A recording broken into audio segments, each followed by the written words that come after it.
ಓಂ ನಮೋ ಭಗವತೆ ವಾಸುದೇವಾಯ. ಓಂ ನಮೋ ಭಗವತೆ ವಾಸುದೇವಾಯ.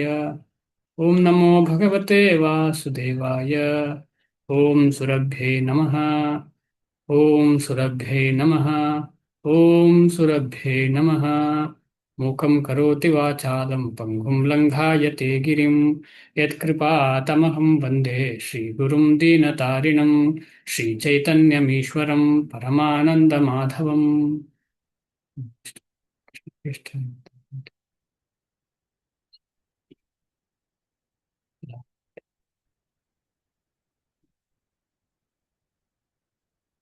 ಎಲ್ರಿಗೂ ಹರೇ ಕೃಷ್ಣ. 5ನೇ ಅಧ್ಯಾಯದ ಕೊನೆಯ ಶ್ಲೋಕ 29ನೇ ಶ್ಲೋಕ. ಇದರ ಹಿಂದಿನ ಶ್ಲೋಕದಲ್ಲಿ ಅಷ್ಟಾಂಗ ಯೋಗ ಹೇಗೆ ಮಾಡೋದು ಅಂತ ಹೇಳಿ ಸ್ವಲ್ಪ ಪರಿಚಯ ಕೊಟ್ಟಿದ್ದಾರೆ. ಆಮೇಲೆ ಅಷ್ಟಾಂಗ ಯೋಗ ಮಾಡಿ ಹೇಗೆ ಇಂದ್ರಿಯಗಳನ್ನ ನಿಯಂತ್ರಣದಲ್ಲಿ ತರಬಹುದು ಅಂತ ಹೇಳಿ. ಆದರೆ ನಮಗೆಲ್ಲ ಗೊತ್ತಾಗಿದೆ ನಿನ್ನೆ ಶ್ಲೋಕ ಡಿಸ್ಕಷನ್ ಮಾಡುವಾಗ ಶ್ರೀಲ ಪ್ರಭುಪಾದರು ಏನು ಹೇಳ್ತಾರೆ ಅಂತ ಹೇಳಿದ್ರೆ, ಈ ರೀತಿ ಆರ್ಟಿಫಿಷಿಯಲ್ ಆಗಿ ನಾವು ಕಂಟ್ರೋಲ್ ಮಾಡಲಿಕ್ಕೆ ಪ್ರಯತ್ನ ಪಟ್ಟರೆ ಅದು ಈ ಯೋಗಕ್ಕೆ ಸಾಧ್ಯ ಇಲ್ಲ. ಈಗ ಅದು ನಮಗೆ ಅಂತಹ ದೇಹವೂ ಇಲ್ಲ, ಅಂತ ಪರಿಸ್ಥಿತಿಯೂ ಇಲ್ಲ. ಆದ ಕಾರಣ ಭಕ್ತಿ ಬಿಟ್ಟರೆ ಬೇರೆ ಯಾವುದರಿಂದಲೂ ಅಲ್ಲಿಗೆ ತಲುಪಲಿಕ್ಕೆ ಸಾಧ್ಯ ಇಲ್ಲ, ಯಾವತ್ತೂ ಸಾಧ್ಯ ಇಲ್ಲ. ಈಗ ಅಂತಲ್ಲ, ಈ ಯುಗ ಅಂತಲ್ಲ, ಯಾವುದೇ ಯುಗಕ್ಕೆ ಕೂಡ. 29ನೇ ಶ್ಲೋಕದಲ್ಲಿ ಆ ಭಕ್ತಿಯ ಪರಮೋನ್ನತ ಸ್ಥಾನವನ್ನು ಭಗವಂತ ಸಾಬೀತುಪಡಿಸ್ತಾರೆ. ಯಾರು ಭಗವಂತ, ಭಗವಂತನಿಂದ ಮಿಗಿಲಾದವರು ಯಾರು ಇಲ್ಲ ಅಂತ ಭಗವಂತನೇ ತೋರಿಸಿಕೊಡ್ತಾ ಇದ್ದಾರೆ. ಇಲ್ಲಿ ನೋಡೋಣ ಭಗವಂತ ಏನ್ ಹೇಳ್ತಾರೆ ಅಂತ ಹೇಳಿ. ಶ್ಲೋಕ 29. ಭೋಕ್ತಾರಂ ಯಜ್ಞ ತಪಸಾಂ ಸರ್ವಲೋಕ ಮಹೇಶ್ವರಂ ಸುಹೃದಂ ಸರ್ವಭೂತಾನಾಂ ಜ್ಞಾತ್ವಾ ಮಾಂ ಶಾಂತಿಂ ರುಚ್ಛತಿ. ಭೋಕ್ತಾರಂ ಯಜ್ಞ ತಪಸಾಂ ಸರ್ವಲೋಕ ಮಹೇಶ್ವರಂ ಸುಹೃದಂ ಸರ್ವಭೂತಾನಾಂ ಜ್ಞಾತ್ವಾ ಮಾಂ ಶಾಂತಿಂ ರುಚ್ಛತಿ.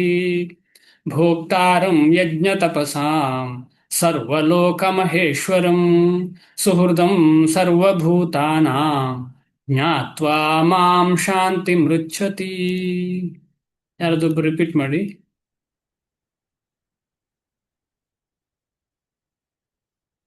ರವಿಕಲಾ ಮಾತಾಜಿ ರಿಪೀಟ್ ಮಾಡ್ತೀರಾ?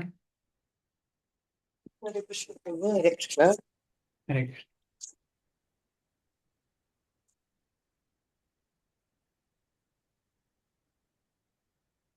ಹೇಳಿ. ಭೋಕ್ತಾರಂ ಯಜ್ಞ ತಪಸಾಂ ಸರ್ವಲೋಕ ಮಹೇಶ್ವರಂ ಸುರಧಂ ಸರ್ವಭೂತಾನಾಂ ಜ್ಞಾತ್ವಾ ಮಾಂ ಶಾಂತಿ ಮೃಚ್ಛತಿ. ಹರೇ ಕೃಷ್ಣ ಪ್ರಭು, ರಾಂಗ್ ಇರ್ಬೋದು ಗೊತ್ತಿಲ್ಲ. ಹರೇ ಕೃಷ್ಣ. ಇದು ಶ್ಲೋಕ ಡೈರೆಕ್ಟ್ ಆಗಿದೆ, ಸುಲಭದಲ್ಲಿ ಅರ್ಥ ಕೂಡ ಆಗ್ತದೆ. ಅಷ್ಟೇನು ಕಷ್ಟ ಇಲ್ಲ ಅರ್ಥ ಮಾಡ್ಲಿಕ್ಕೆ. ಭೋಕ್ತಾರ ಅಂದ್ರೆ ನಮಗೆ ಗೊತ್ತಾಗತ್ತೆ, ಯಜ್ಞ ಅಂದ್ರೆ ಏನು ಅಂತ ಗೊತ್ತಾಗತ್ತೆ, ತಪಸ ಅಂದ್ರೆ ಏನು ಗೊತ್ತಾಗತ್ತೆ, ಸರ್ವಲೋಕ ಮಹೇಶ್ವರ ಅಂತ ಹೇಳಿದ್ರೆ ಏನು ಗೊತ್ತಾಗತ್ತೆ, ಸುಹೃದ ಗೊತ್ತು, ಸರ್ವಭೂತಾನಾಂ ಅರ್ಥ ಆಗತ್ತೆ, ಜ್ಞಾತ್ವ ಅಂತ ಗೊತ್ತು, ಮಾಂ ಅಂದ್ರೆ ಭಗವಂತನನ್ನು, ಶಾಂತಿ ರುಚ್ಛತಿ. ಅಷ್ಟು ಸಿಂಪಲ್ ಆಗಿ ಶ್ಲೋಕ. ಆದ್ರೆ ಇದನ್ನು ನಾವು ಹೆಚ್ಚಿನವರು ಅಂದ್ರೆ ಭಕ್ತರ ಬಗ್ಗೆ ಮಾತಾಡ್ತಿಲ್ಲ ನಾವು, ಸಾಮಾನ್ಯ ವ್ಯಕ್ತಿಗಳು ಇದನ್ನ ಇಷ್ಟು ಸಿಂಪಲ್ ಆಗಿ ನೇರವಾಗಿ ಭಗವಂತ ಹೇಳಿದ್ದನ್ನ ತಗೊಳ್ಳದೆ ಬೇರೆ ಏನೋ ಮಾಡ್ಲಿಕ್ಕೆ ಹೊರಟಿದ್ದೇವೆ. ನೇರವಾಗಿ ಭಗವಂತ ಹೇಳಿದ ವಚನವನ್ನ, ಇದಕ್ಕೇನು ದೊಡ್ಡ ಎಕ್ಸ್ಪ್ಲನೇಷನ್ ಅಗತ್ಯ ಇಲ್ಲ, ನೇರವಾಗಿ ಹೇಳಿದ್ದಾರೆ. ಎಲ್ಲ ಯಜ್ಞ ತಪಸ್ಸಿನ ಭೋಕ್ತ ನಾನೇ, ಎಲ್ಲ ಲೋಕಗಳ ಮಹೇಶ್ವರ ನಾನೇ. ಸರ್ವಲೋಕ, ಎಲ್ಲೆಲ್ಲಿ ಲೋಕ ಇದೆ ಎಲ್ಲಾ ಲೋಕಗಳ ಮಹೇಶ್ವರ ನಾನೇ. ಆಮೇಲೆ ಎಲ್ಲಾ ಭೂತಗಳ, ಎಲ್ಲ ಜೀವರಾಶಿಗಳ ಸುಹೃದ, ದೋಸ್ತ್ ನಾನೇ, ಫ್ರೆಂಡ್ ನಾನೇ, ಗೆಳೆಯ ನಾನೇ ಅಥವಾ ಗೆಳತಿ ನಾನೇ. ಇಷ್ಟು ಈ 3 ಪಾಯಿಂಟ್ ಅನ್ನು ಯಾರು ಅರ್ಥ ಮಾಡ್ಕೊಳ್ತಾರೆ ಅವನು ಮಾತ್ರ ಇಲ್ಲಿ ಈ ದೇಹದಲ್ಲಿ ಇರುವಾಗಲೇ ಶಾಂತಿಯಿಂದ ಇರ್ಲಿಕ್ಕೆ ಸಾಧ್ಯ. ಇಲ್ಲಾಂದ್ರೆ ಶಾಂತಿ ಇರ್ಲಿಕ್ಕೆ ಸಾಧ್ಯವಿಲ್ಲ. ಅದಕ್ಕೋಸ್ಕರ ನಾವು ಹಿಂದೆ ಕೇಳಿದ್ದೇವೆ, ಭಕ್ತನಿಗೆ ಅಥವಾ ಭಕ್ತಿ ಮಾಡುವವನು ಮಾತ್ರ ಶಾಂತಿಯಿಂದ ಇರ್ಲಿಕ್ಕೆ ಸಾಧ್ಯ. ಕೃಷ್ಣ ಭಕ್ತ ನಿಷ್ಕಾಮ ಅತಯೇವ ಶಾಂತ ಅಂತ ನಾವು ಹಿಂದಿಂದಲೇ ಕೇಳ್ಕೊಂಡು ಬಂದಿದ್ದೇವೆ. ಚೈತನ್ಯ ಚರಿತಾಮೃತದ ಶ್ಲೋಕ, ಕೃಷ್ಣ ಭಕ್ತ ನಿಷ್ಕಾಮ ಅತಯೇವ ಶಾಂತ. ಈಗ ನಾವು ಈ 3 ಪಾಯಿಂಟ್ ಅನ್ನು ಏನು ಅಂತ ಹೇಳಿ ಅರ್ಥ ಮಾಡೋಣ. ಫಸ್ಟಿಗೆ ಶ್ರೀಲ ಪ್ರಭುಪಾದರ ಅನುವಾದ ಭಾವಾರ್ಥವನ್ನು ಓದಿ ಮುಂದೆ ಸ್ವಲ್ಪ ಚರ್ಚೆ ಮಾಡೋಣ. ಶ್ರೀಲ ಪ್ರಭುಪಾದರಿಗೆ ಜಯವಾಗಲಿ. ಅನುವಾದ: ನನ್ನ ವಿಷಯವಾಗಿ ಸಂಪೂರ್ಣ ಪ್ರಜ್ಞೆಯನ್ನಿಟ್ಟುಕೊಂಡು ಎಲ್ಲ ಯಜ್ಞಗಳ ಮತ್ತು ತಪಸ್ಸುಗಳ ಕಟ್ಟಕಡೆಯ ಭೋಕ್ತೃ ನಾನೇ, ಎಲ್ಲ ಲೋಕಗಳ ಮತ್ತು ದೇವತೆಗಳ ಪರಮ ಪ್ರಭು ನಾನೇ, ಮತ್ತು ಎಲ್ಲ ಜೀವಿಗಳ ಉಪಕಾರಿಯೂ ಹಿತೈಷಿಯೂ ನಾನೇ ಎಂದು ಅರಿತ ಮನುಷ್ಯನು ಐಹಿಕ ದುಃಖಗಳ ಯಾತನೆಯಿಂದ ಮುಕ್ತನಾಗಿ ಶಾಂತಿಯನ್ನು ಪಡೆಯುವನು. ಭಾವಾರ್ಥ: ಮಾಯಾಶಕ್ತಿಯ ಹಿಡಿತಕ್ಕೆ ಸಿಕ್ಕ ಎಲ್ಲ ಬದ್ಧ ಆತ್ಮಗಳಿಗೂ ಐಹಿಕ ಜಗತ್ತಿನಲ್ಲಿ ಶಾಂತಿಯನ್ನು ಪಡೆಯುವ ಕಾತರವಿರುತ್ತದೆ. ಆದರೆ ಅವರಿಗೆ ಶಾಂತಿಯ ಸೂತ್ರವು ಗೊತ್ತಿರುವುದಿಲ್ಲ. ಯಾಕಂದ್ರೆ ನಾವೆಲ್ಲರೂ ಇದರ ವ್ಯತಿರಿಕ್ತವಾಗಿ ಜೀವನ ಮಾಡ್ತಾ ಇದ್ದೇವೆ. ಹೇಗೆ ಮಾಡ್ತಿದ್ದೇವೆ? ವ್ಯತಿರಿಕ್ತವಾಗಿ. ಭೋಕ್ತಾರಂ ಯಜ್ಞ ತಪಸಾಂ ಅಂತ ಹೇಳಿದ್ರೆ, ಭಗವಂತನೇ ಎಲ್ಲದರ ಭೋಗ ಮಾಡುವವನು. ಏಕಾಲೆ ಈಶ್ವರ ಕೃಷ್ಣ ಆರ ಸಬಭೃತ್ಯ. ಎಲ್ಲವನ್ನ ಎಂಜಾಯ್ ಮಾಡ್ಲಿಕ್ಕೆ ಭಗವಂತ ಮಾತ್ರ, ಬೇರೆ ಯಾರು ಭಗವಂತ ಆಗ್ಲಿಕ್ಕೆ ಸಾಧ್ಯ ಇಲ್ಲ. ಭಗವಂತ ಮಾತ್ರ ಎಂಜಾಯ್ ಮಾಡುವಂಥವನು, ಬೇರೆ ಯಾರು ಎಂಜಾಯ್ ಮಾಡಬಾರ್ದು. ನಾವೆಲ್ಲರೂ ಈಗ ಚಿಂತನೆ ಮಾಡೋಣ, ಎಷ್ಟೆಲ್ಲ ನಾವು ಎಂಜಾಯಿಂಗ್ ಪ್ರಪೆನ್ಸಿಟಿ ಇದೆ. ಭೋಕ್ತೃ ಅಂತ ಹೇಳಿದ್ರೆ ಅನುಭವಿಸುವಂಥದ್ದು ಅಥವಾ ಎಂಜಾಯ್ ಮಾಡುವಂಥದ್ದು. ಈಗ ನಾವು ಯಾವುದೋ ಒಂದು ಆಹಾರ ಸಿಕ್ಕಿದ ಕೂಡಲೇ ಅದನ್ನು ಸುಖ ಪಡಲಿಕ್ಕೆ ಪ್ರಯತ್ನ ಪಡ್ತೇವೆ. ಅದನ್ನ ತಿನ್ನುವಾಗ ಅದರ ಬಗ್ಗೆ ಆಸೆ ಇನ್ನೂ ಜಾಸ್ತಿ ಆಗುವಂತಹ ಸ್ಥಿತಿಗೆ ನಾವು ತಲುಪ್ತೇವೆ. ಯಾವುದಾದ್ರೂ ಒಂದು ರುಚಿ ಉಂಟು ಅಂತ ಹೇಳಿದ್ರೆ ಆ ರುಚಿಯ ಹಿಡಿತಕ್ಕೆ ನಾವು ಸಿಕ್ಕಾಕೊಳ್ತೇವೆ. ಯಾಕೆ ಇದಾಗ್ತಾ ಇದೆ ಅಂತ ಹೇಳಿದ್ರೆ, ಅದರ ಎಂಜಾಯರ್ ಭಗವಂತ ಅಂತ ನಮಗೆ ಗೊತ್ತಿಲ್ಲದೆ ನಾನೇ ಎಂಜಾಯ್ ಮಾಡ್ತಾ ಇದ್ದೇನೆ. ಒಂದೇ ಸಮಾನೇ ವೃಕ್ಷೇ ಪುರುಷೋ ನಿಮಗ್ನೋ ಅನೀಶಯ ಮುಹ್ಯಮಾನಃ. ಅಂದ್ರೆ ಒಂದೇ ವೃಕ್ಷದಲ್ಲಿ 2 ಪಕ್ಷಿಗಳಿವೆ. ಅದರಲ್ಲಿ ಒಂದು ಪಕ್ಷಿ ಏನ್ ಮಾಡ್ತಾ ಇದೆ? ಸುಖ ದುಃಖಗಳನ್ನ ಅನುಭವಿಸ್ತಾ ಇದೆ. ಅದನ್ನು ನೋಡ್ತಾ ಇರುವಂತ ಪಕ್ಷಿಗೆ ಅನ್ನಿಸ್ತಾ ಇದೆ ಅವನೇ ನಿಜವಾದ ಭೋಕ್ತೃ. ಅಯ್ಯೋ, ನನ್ನನ್ನ ಹೊರತಾಗಿ, ನನ್ನನ್ನ ಬಿಟ್ಟು ಈ ಒಬ್ಬ ವ್ಯಕ್ತಿ ಎಂಜಾಯ್ ಮಾಡ್ಲಿಕ್ಕೆ ಪ್ರಯತ್ನ ಪಡ್ತಾ ಇದ್ದಾನಲ್ಲ. ಅಂದ್ರೆ ಸರ್ವಲೋಕ ಮಹೇಶ್ವರನಾದ ಭಗವಂತ ತನ್ನನ್ನು ತಾನು ವ್ಯಾಪ್ತ ರೂಪದಲ್ಲಿ ಬಂದು ಪ್ರತಿಯೊಬ್ಬ ಜೀವರಾಶಿಯ ಹೃದಯದಲ್ಲಿ ನೆಲೆಸಿದ್ದಾನೆ ಪರಮಾತ್ಮನಾಗಿ. ಅಂದ್ರೆ ಅವನು ಎಲ್ಲಿ ಬೇಕಿದ್ರೂ ಬರಬಲ್ಲ ಅಂತ. ಅದಕ್ಕೋಸ್ಕರ ಅವನನ್ನ ಸರ್ವಲೋಕ ಮಹೇಶ್ವರಂ ಅಂತ, ಎಲ್ಲಾ ಲೋಕಗಳ ಈಶ್ವರಮ, ಅವೆಲ್ಲ ಕಡೆ ಇರ್ತಾನೆ. ಆದ ಕಾರಣ ಭಗವಂತ ಸರ್ವಲೋಕದ ಈಶ್ವರನಾದವನೇ ಭೋಗ ಮಾಡ್ಲಿಕ್ಕೆ ಅವನಿಗೆ ಮಾತ್ರ ನ್ಯಾಯಪೂರ್ವಕವಾಗಿರ್ಲಿ, ಯಾವುದೇ ರೀತಿಯಾಗ್ಲಿ ಭಗವಂತನೇ. ಯಾಕೆಂದ್ರೆ ನಾವೆಲ್ಲ, ನಮ್ಗೆ ಅರ್ಥ ಆಗಿದೆ ನಮಗೆ, ನಾವೆಲ್ಲ ಭಗವಂತನ ಅಂಗ. ಭಗವಂತನಿಗೆ ತೃಪ್ತಿ ಆಗದೆ ಭಗವಂತನ ಅಂಗಗಳಿಗೆ ಹೇಗೆ ತೃಪ್ತಿ ಆಗ್ಲಿಕ್ಕೆ ಸಾಧ್ಯವೇ ಇಲ್ಲ. ಆದ್ರೆ ನಾವೆಲ್ಲ, ಭಗವಂತ ಎಷ್ಟು ಕೃಪಾಳು ಅಂತ ಹೇಳಿದ್ರೆ, ನಾವೆಲ್ಲ ಎಂಜಾಯ್ ಮಾಡುವಾಗ ನಾವು ಎಂಜಾಯ್ ಮಾಡೋದು ಭಗವಂತ ಅಂದ್ರೆ ಭಗವಂತ ನಮಗೆ ಕೊಡ್ತಿದ್ದಾನೋ ಇಲ್ವೋ ಅಂತ ಗೊತ್ತಿಲ್ಲದೆ ಕೂಡ ಭಗವಂತನೇ ಕೊಡ್ತಾ ಇರುವಂತದ್ದು. ಈಗ ನಾವು ಭಗವಂತ ಇಲ್ಲ ಅಂತ ನಿರ್ಧಾರ ಮಾಡಿಕೊಂಡು ಜೀವನ ನಡೆಸ್ತಾ ಇದ್ದೇವೆ ಅಂತ ಅನ್ಕೊಳ್ಳೋಣ. ಆಗ ನಮಗೆ ಗಾಳಿ, ನೀರು ಇದೆಲ್ಲ ಫ್ರೀಯಾಗಿ ಸಿಗ್ತಾ ಇದೆಯಲ್ಲ, ಇದಕ್ಕೆ ರೆಂಟ್ ಕೊಡ್ಬೇಕ ನಾವು? ಆ ಸಿಟಿಯಲ್ಲಿ ರೆಂಟ್ ಕೊಡ್ಬೇಕಾಗಬಹುದು ನೀರಿಗೆ, ಗಾಳಿಗೆ. ಫ್ಯೂಚರಲ್ಲಿ ಗಾಳಿಗೂ ಇರ್ಬೋದು, ಏನೇ ಇರ್ಲಿ. ಆ ರೆಂಟ್ ತಗೊಳ್ಳುವವರು ಯಾರು? ವ್ಯಕ್ತಿಗಳು ತಾನೆ. ಭಗವಂತ ಏನ್ ತಗೊಳ್ತಾ ಇಲ್ಲ. ಭಗವಂತನಿಗೆ ನಾವು ಏನು ಕೊಡ್ತಾ ಇಲ್ಲ. ಅಂದ್ರೆ ಅದು ಎಲ್ಲಿಂದ ಬಂತು ಅಂತಲೇ ಗೊತ್ತಿಲ್ಲದವರು ಏನ್ ಅನ್ಕೊಳ್ತಾರೆ? ಭಗವಂತ ಇಲ್ಲ. ಆದ್ರೆ ಶಾಸ್ತ್ರದಲ್ಲಿ ಖಂಡಿತವಾಗಿ ನಿರೂಪಣೆ ಇದೆ, ಭಗವಂತನಿಂದಲೇ ಎಲ್ಲ ಆಗುವಂಥದ್ದು ಅಂತೇಳಿ. ಆದ ಕಾರಣ ನಾವು ಅರ್ಥ ಮಾಡಬೇಕು, ಸರ್ವಲೋಕ ಮಹೇಶ್ವರಂ. ಒಂದೇ ಲೋಕಕ್ಕಲ್ಲ, ಸರ್ವಲೋಕ ಅಂದ್ರೆ ಎಲ್ಲಾ ದೇವಾದಿ ದೇವತೆಗಳಿಗೆ ಎಲ್ಲರಿಗೂ ಮಹೇಶ್ವರ ಯಾರದು? ಕೃಷ್ಣ. ಅದು ಯಾರೇ ಆಗಿರ್ಲಿ, ಬ್ರಹ್ಮ ರುದ್ರಾದಿ ದೈವತೈಹಿ. ಭಗವಂತ ಬ್ರಹ್ಮನಾಗಿರ್ಲಿ, ಶಿವನಾಗಿರ್ಲಿ, ಎಲ್ಲರಿಗೂ ಮಹೇಶ್ವರ ಯಾರು? ಕೃಷ್ಣ. ಆಮೇಲೆ ಅವನು ಸುಹೃದ್ ಅಂದ್ರೆ ದೋಸ್ತ್, ಫ್ರೆಂಡ್ ಅಥವಾ ಗೆಳೆಯ. ಅಂತ ಹೇಳಿದ್ರೆ ಒಳ್ಳೇದು. ಹೃದ ಅಂದ್ರೆ ಹೃದಯ, ಒಳ್ಳೆಯ ಹೃದಯ ಇಟ್ಟುಕೊಂಡವ ಅಂದ್ರೆ ಇನ್ನೊಬ್ಬನ ಹೃದಯವನ್ನ ಅರಿತುಕೊಂಡವ. ಇನ್ನೊಬ್ಬನ ಹೃದಯವನ್ನು ಅರಿತುಕೊಂಡು ಅವನಿಗೆ ಏನು ಬೇಕು ಅದನ್ನು ಮಾಡುವ. ಅಂದ್ರೆ ಭಗವಂತ ನಮ್ಮ ಎಲ್ಲರ ಹೃದಯವನ್ನು ಅರ್ಥಕೊಂಡು ನಮಗೆ ಏನು ಬೇಕೋ ಅದು ಸಪ್ಲೈ ಮಾಡ್ತಿದ್ದಾರೆ. ಆದ್ರೆ ಯಾವಾಗ ನಾವು ಭಕ್ತರಾಗ್ತೇವೆ ಆಗ ಭಗವಂತ ಸಿಲೆಕ್ಟಿವ್ ಆಗಿ ಭಕ್ತಿಗೆ ಬೇಕಾದ್ದನ್ನು ಮಾತ್ರ ಇಂಪ್ರೂವ್ ಮಾಡ್ಲಿಕ್ಕೆ ಪ್ರಯತ್ನ ಪಡ್ತಾರೆ. ಭಕ್ತಿಯ ಸಂಬಂಧವನ್ನ ಇಂಪ್ರೂವ್ ಮಾಡ್ಲಿಕ್ಕೆ ಪ್ರಯತ್ನ ಪಡ್ತಾರೆ ಭಗವಂತ. ಇಲ್ಲಾಂದ್ರೆ ಏನ್ ಕೇಳಿದ್ರು ಕೊಡ್ಲಿಕ್ಕೆ ಪ್ರಯತ್ನ ಭಗವಂತನು. ಯಾಕೆಂದ್ರೆ ಆಸೆ ಉಂಟಲ್ಲ ಮಗನಿಗೆ ಅಂತ ಹೇಳಿ. ಸೂರ್ಧಂ ಸರ್ವಭೂತಾನಾಂ. ಅವನ ಕರ್ಮಾನುಬಂಧಕ್ಕೆ ಅನುಗುಣವಾಗಿ ಏನು ಬೇಕಿದ್ರು ಸಿಗುದಂದ್ರೆ ಬರೀ ಕೇಳಿದ್ದೆಲ್ಲ ಸಿಗ್ತದೆ ಎಂಬ ಉದ್ದೇಶ ಅಲ್ಲ ಇಲ್ಲಿ. ಕರ್ಮ ಅನುಬಂಧ ಅಂದ್ರೆ ಅವನ ಹಿಂದಿನ ಕರ್ಮಕ್ಕೆ ಅನುಗುಣವಾಗಿ ಏನೆಲ್ಲ ಪಾಸಿಟಿವ್ ನೆಗೆಟಿವ್ ಇದೆ ಅದನ್ನ ನೋಡಿಕೊಂಡು ಭಗವಂತ ತನ್ನ ದಾಸರಿಂದ ಅಂದ್ರೆ ಆ ಯಾರಿಂದ, ಬೇರೆ ದೇವಾದಿ ದೇವತೆಗಳಾಗಿರ್ಬೋದು, ಮಾಯೆ ಆಗಿರ್ಬೋದು. ಮಾಯೆ ಅಂತ ಹೇಳಿದ್ರೆ ಅಮ್ಮ, ನಮ್ಮೆಲ್ಲರ ಅಮ್ಮ, ಆದ್ರೆ ಸ್ಟ್ರಿಕ್ಟ್ ಅಮ್ಮ. ಈಗ ಒಂದು ಮಗು ತಪ್ಪು ಮಾಡಿತು ಅಂತ ಹೇಳಿ, ಉದಾಹರಣೆಗೆ ಮಗು, ಚಿಕ್ಕ ಮಗು ಬೆಂಕಿಗೆ ಕೈ ಕೊಡ್ತು ಅಂತ ಹೇಳಿ ಬೆಂಕಿ ಕೈಯನ್ನ ಸುಡದೆ ಇರ್ತದೆ ಚಿಕ್ಕ ಮಗುವಿಗೆ, ಸ್ಟ್ರಿಕ್ಟ್ ಅಮ್ಮ. ಆದ ಕಾರಣ ಸ್ಟ್ರಿಕ್ಟ್ ಅಷ್ಟು ಸುಲಭ ಅಲ್ಲ. ದೈವಿ ಹೇಷ ಗುಣಮಯಿ ಮಮ ಮಾಯಾ ದುರತ್ಯಯ ಅಂತ ಹೇಳಿ ಭಗವಂತ ಹೇಳ್ತಾರೆ. ಈ ಮಾಯೆ ಅಂತ ಹೇಳುವಂಥದ್ದು ತುಂಬಾ ಕಷ್ಟ ಮೇಲೆ ಬರ್ಲಿಕ್ಕೆ, ಹೊರಗೆ ಬರ್ಲಿಕ್ಕೆ ಅಂತ ಭಗವಂತ ಮುಂದೆ ಹೇಳ್ತಾರೆ.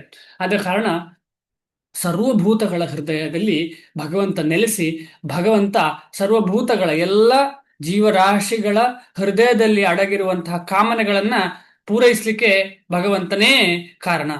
ಬೇರೆ ಯಾರಿಂದಲೂ ಕಾಮನೆಗಳನ್ನು ಪೂರೈಸಲಿಕ್ಕೆ ಸಾಧ್ಯ ಇಲ್ಲ. ಅಂದ್ರೆ ನಮಗೆಲ್ಲ ಇಂದ್ರಿಯ ತೃಪ್ತಿಗೂ ಅವಕಾಶ ಇದೆ, ಆದ್ರೆ ಅದನ್ನ ಸೈನ್ ಹಾಕುದು ಯಾರು? ಭಗವಂತನ ಸೈನ್ ಇಲ್ಲದೆ ಅದು ನಡಿಲಿಕ್ಕೆ ಸಾಧ್ಯ ಇಲ್ಲ. ಅದಕ್ಕೆ ಬೆನಿಫಿಟ್ ಸಿಗ್ಲಿಕ್ಕೆ ಸಾಧ್ಯ ಇಲ್ಲ, ಅದ ಕಾರ್ಯ ಮಾಡ್ಲಿಕ್ಕೂ ಸಾಧ್ಯ ಇಲ್ಲ.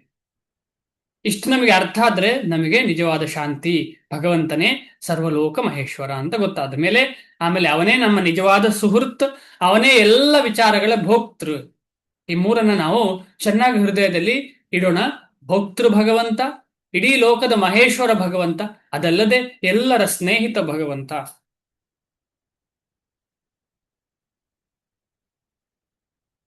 ಅದನ್ನು ಭಗವದ್ಗೀತೆ ಈ ಭಾಗದಲ್ಲಿ ವಿವರಿಸಲಾಗಿದೆ. ಅತ್ಯಂತ ಶ್ರೇಷ್ಠ ಶಾಂತಿ ಸೂತ್ರ ಇದಿಷ್ಟೇ. ಶಾಂತಿ, ಎಲ್ಲರೂ ಶಾಂತಿಗೆ ಪ್ರಯತ್ನ ಪಡುವಾಗ ಶಾಂತಿಯ ಸೂತ್ರ ಇಲ್ಲಿದೆ. ಭಗವಂತ ತುಂಬಾ ಇಂಪಾರ್ಟೆಂಟ್ ಶ್ಲೋಕ. ಶಾಂತಿಯ ಸೂತ್ರವನ್ನು ನಾವು ಪರಿಪಾಲನೆ ಮಾಡಲಿಲ್ಲ ಅಂದ್ರೆ ಶಾಂತಿ ಹೇಗೆ ಸಿಗ್ಲಿಕ್ಕೆ ಸಾಧ್ಯ? ಉದಾಹರಣೆಗೆ, ನಾವು ಗಾಡಿಯನ್ನ ಈ ರೀತಿ ಓಡಿಸ್ಬೇಕು ಅಂತ ಹೇಳಿ ಎಕ್ಸ್ಪ್ಲೇನ್ ಮಾಡುವಾಗ ನಾವು ಹಾಗೆ ಓಡಿಸಿದ್ರೆ ಹೇಗೆ ಗಾಡಿ ಹೋಗ್ತದೆ ಸರಿಯಾಗಿ? ಎಲ್ಲೆಲ್ಲೋ ಹೋಗುತ್ತೆ. ಈಗ ಫಸ್ಟಿಗೆ ಕಲಿಯುವಾಗ ಗೇರ್ ಚೇಂಜ್ ಮಾಡಿ ಅಂತ ಹೇಳುವಾಗ ನಮಗೆ ಗೇರ್ ಚೇಂಜ್ ಮಾಡ್ಲಿಕ್ಕೆ ಆಗುದಿಲ್ಲ. ಒಂದೊಂದ್ಸಲ ಫಾಸ್ಟ್ ಹೋಗ್ತದೆ, ಒಂದೊಂದ್ಸಲ ಗುದ್ದುವರೆಗೆ ತಲುಪ್ತದೆ. ಈ ರೀತಿ ಎಲ್ಲ ಆಗ್ತದೆ. ಯಾಕೆ ಅಂತ ಹೇಳಿದ್ರೆ ನಮಗೆ ಅದು ಅರ್ಥ ಆಗ್ಲಿಲ್ಲ, ಫಾಲೋ ಮಾಡ್ಲಿಲ್ಲ. ಆದ ಕಾರಣ ಅರ್ಥ ಆಗದವರಿಗೆ ಇದು ಸುಲಭ ಅಂತ ಕಂಡ್ರು ಕೂಡ ಎದುರಲ್ಲಿ ಸುಲಭ, ಆದ್ರೆ ಮಾಡ್ಲಿಕ್ಕೆ ಆಗುದಿಲ್ಲ. ಅತ್ಯಂತ ಶ್ರೇಷ್ಠ ಶಾಂತಿ ಸೂತ್ರ ಇದು. ಅತ್ಯಂತ ಶ್ರೇಷ್ಠ ಶಾಂತಿ ಸೂತ್ರ.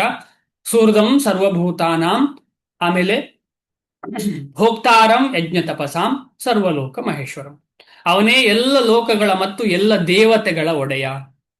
ಆದುದರಿಂದ ಮಾನವರು ಸರ್ವಸ್ವವನ್ನು ಭಗವಂತನ ದಿವ್ಯ ಸೇವೆಗೆ ಅರ್ಪಿಸಬೇಕು. ತುಂಬಾ ಇಂಪಾರ್ಟೆಂಟ್ ಇದು. ನಾವು ಹೇಗಾದ್ರೂ ಮಾಡಿ ಈ ಸ್ಥಿತಿಗೆ ತಲುಪಬೇಕು. ನಮ್ಮ ಜೀವನವೇ, ಮನುಷ್ಯನ ಜೀವನವೇ ಭಗವಂತನ ಸೇವೆಗೋಸ್ಕರ. ಭಗವಂತನ ಸೇವೆ ಇಲ್ಲದೆ ಏನಿಲ್ಲ. ನಾವು ಇಲ್ಲಿಗೆ ತಲುಪಿದ್ದೆ ಹೇಗೆ? ನಮಗೆ ಇಲ್ಲಿಗೆ ತಲುಪಲಿಕ್ಕೆ ಕಾರಣ ಏನು ಅಂತ ಹೇಳಿದ್ರೆ ಭಗವಂತನ ಸೇವೆ ಮಾಡುವುದನ್ನ ನಿರಾಕರಿಸಿದ ಕಾರಣ.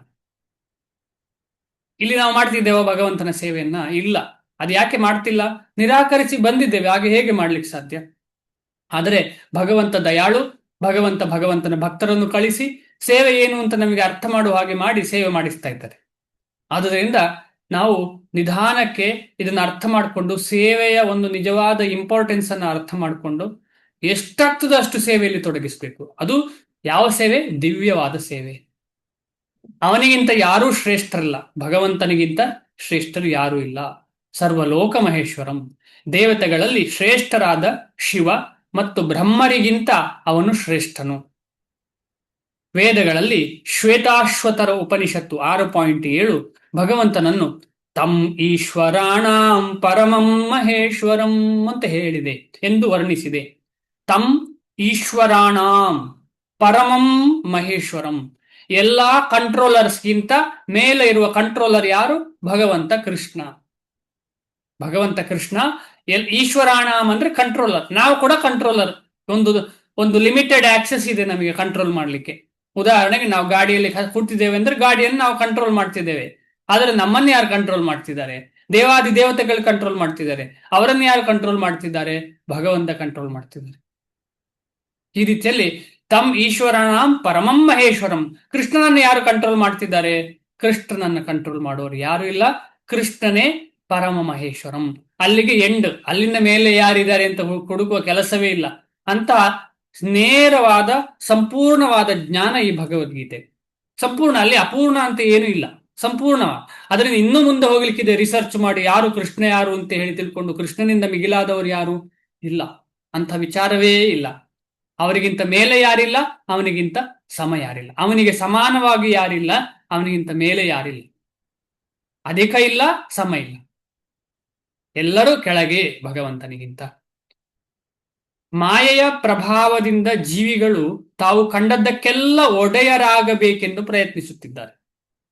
ಮಾಯೆಯೇ, ಯಾಕಂದ್ರೆ ಇಲ್ಲಿ ಬಂದದ್ದು ನಾವು ಯಾಕೆ? ಕೃಷ್ಣನಿಂದ ವಿಮುಖರಾಗಿ ಇಲ್ಲಿ ಬಂದದ್ದು. ಅದಕ್ಕೆ ಅವಕಾಶ ಕೊಡ್ಬೇಕಿದ್ರೆ ಯಾರು ಬೇಕು? ಮಾಯೆಯ ಪ್ರಭಾವ ಬೇಕು. ಇಲ್ಲಾಂದ್ರೆ ನಮಗೆ ನಾವು ಯಾರು ಅಂತ ಅರ್ಥ ಆಗ್ತದೆ. ಮಾಯೆಯ ಪ್ರಭಾವದಿಂದ ನಾನು ದೇಹ ಅಂತ ಹೇಳಿ ತಗೊಂಡು ನಾನು ಈ ದೇಹಕ್ಕೆ ಸಂಬಂಧಪಟ್ಟದ್ದೆಲ್ಲರ ಒಡೆಯ ನಾನು ಅಂತ ಹೇಳಿ ನಾನು ಭಾವಿಸ್ಲಿಕ್ಕೆ ಶುರು ಮಾಡ್ತೇನೆ. ಯಾರೇ ಆಗಿರ್ಲಿ, ನಾವೆಲ್ಲರೂ ಭಕ್ತರಾಗ್ರೂ ಕೂಡ ನಮ್ಮನ್ನು ನಾವೇನ್ ಅನ್ಕೊಳ್ತೇವೆ? ಇದು ನನ್ನ ಮನೆ, ಹೇಳ್ಬಹುದು ಇದು ಭಗವಂತನ ಮನೆ ಅಂತ ಹೇಳಿ. ಅಲ್ಲದೆ ಹೃದಯದಲ್ಲಿ ಯಾರಾದ್ರೂ ಬೇರೆ ಭಕ್ತರು ಬಂದು ನಿಂತ್ರೆ, ಅಥವಾ ಇದು ಕೊಡಿ ನನಗೆ ಅಂತ ಹೇಳಿದ್ರೆ ಕೊಡ್ತೇವಾ? ಸಾಧ್ಯವೇ ಇಲ್ಲ ನಮಗೆ ಕೊಡ್ಲಿಕ್ಕೆ. ಅಂದ್ರೆ ಅಂತಹ ಸಂಪೂರ್ಣವಾದಂತಹ ಮಾಯೆಯಿಂದ ಗ್ರಸ್ತರಾಗಿದ್ದೇವೆ. ಅದರಿಂದ ಹೊರಗೆ ಇನ್ನೂ ಬರಲಿಲ್ಲ ನಾವು. ಎಷ್ಟೇ ಹೇಳ್ತಾ ಇರ್ಲಿ ನಾವು ಭಕ್ತರು ಅಂತ ಹೇಳಿ, ಆದ್ರೆ ಅದರಿಂದ ಹೊರಗೆ ಬರಲಿಲ್ಲ. ಈಗ ಯಾರೋ ಒಬ್ರು ಏನಾದ್ರು ಕೇಳಿದ್ರೆ ನಾವು ಇಲ್ಲ ಮಾತಾಜಿ, ಇಲ್ಲ ಪ್ರಭುಜಿ, ನಾನು ಬಿಸಿ ಇದ್ದೇನೆ, ನಾನು ಅದು ಕೊಡ್ಲಿಕ್ಕೆ ಆಗೋದಿಲ್ಲ, ಅದು ಯೂಸ್ ಉಂಟು ಅದರದ್ದು ನನಗೆ ಅಂತ ಹೇಳ್ತೇವೆ ನಾವು. ತಪ್ಪಲ್ಲ, ಅದರ ಬಗ್ಗೆ ನಾನು ಕಮೆಂಟ್ ಮಾಡ್ತಾ ಇಲ್ಲ. ಅಂದ್ರೆ ನಮ್ಮೆಲ್ಲರ ಪರಿಸ್ಥಿತಿ ನಾವು ಅರ್ಥ ಮಾಡುವಂತಹ ಉದ್ದೇಶ ಅಷ್ಟೇ. ನಮ್ಮೆಲ್ಲರ ಪರಿಸ್ಥಿತಿ ಈವೊಂದೋ ನಮಗೆ ಗೊತ್ತು ಇದೆಲ್ಲ ಕ್ಷಣಿಕ ಅಂತ ಹೇಳಿ.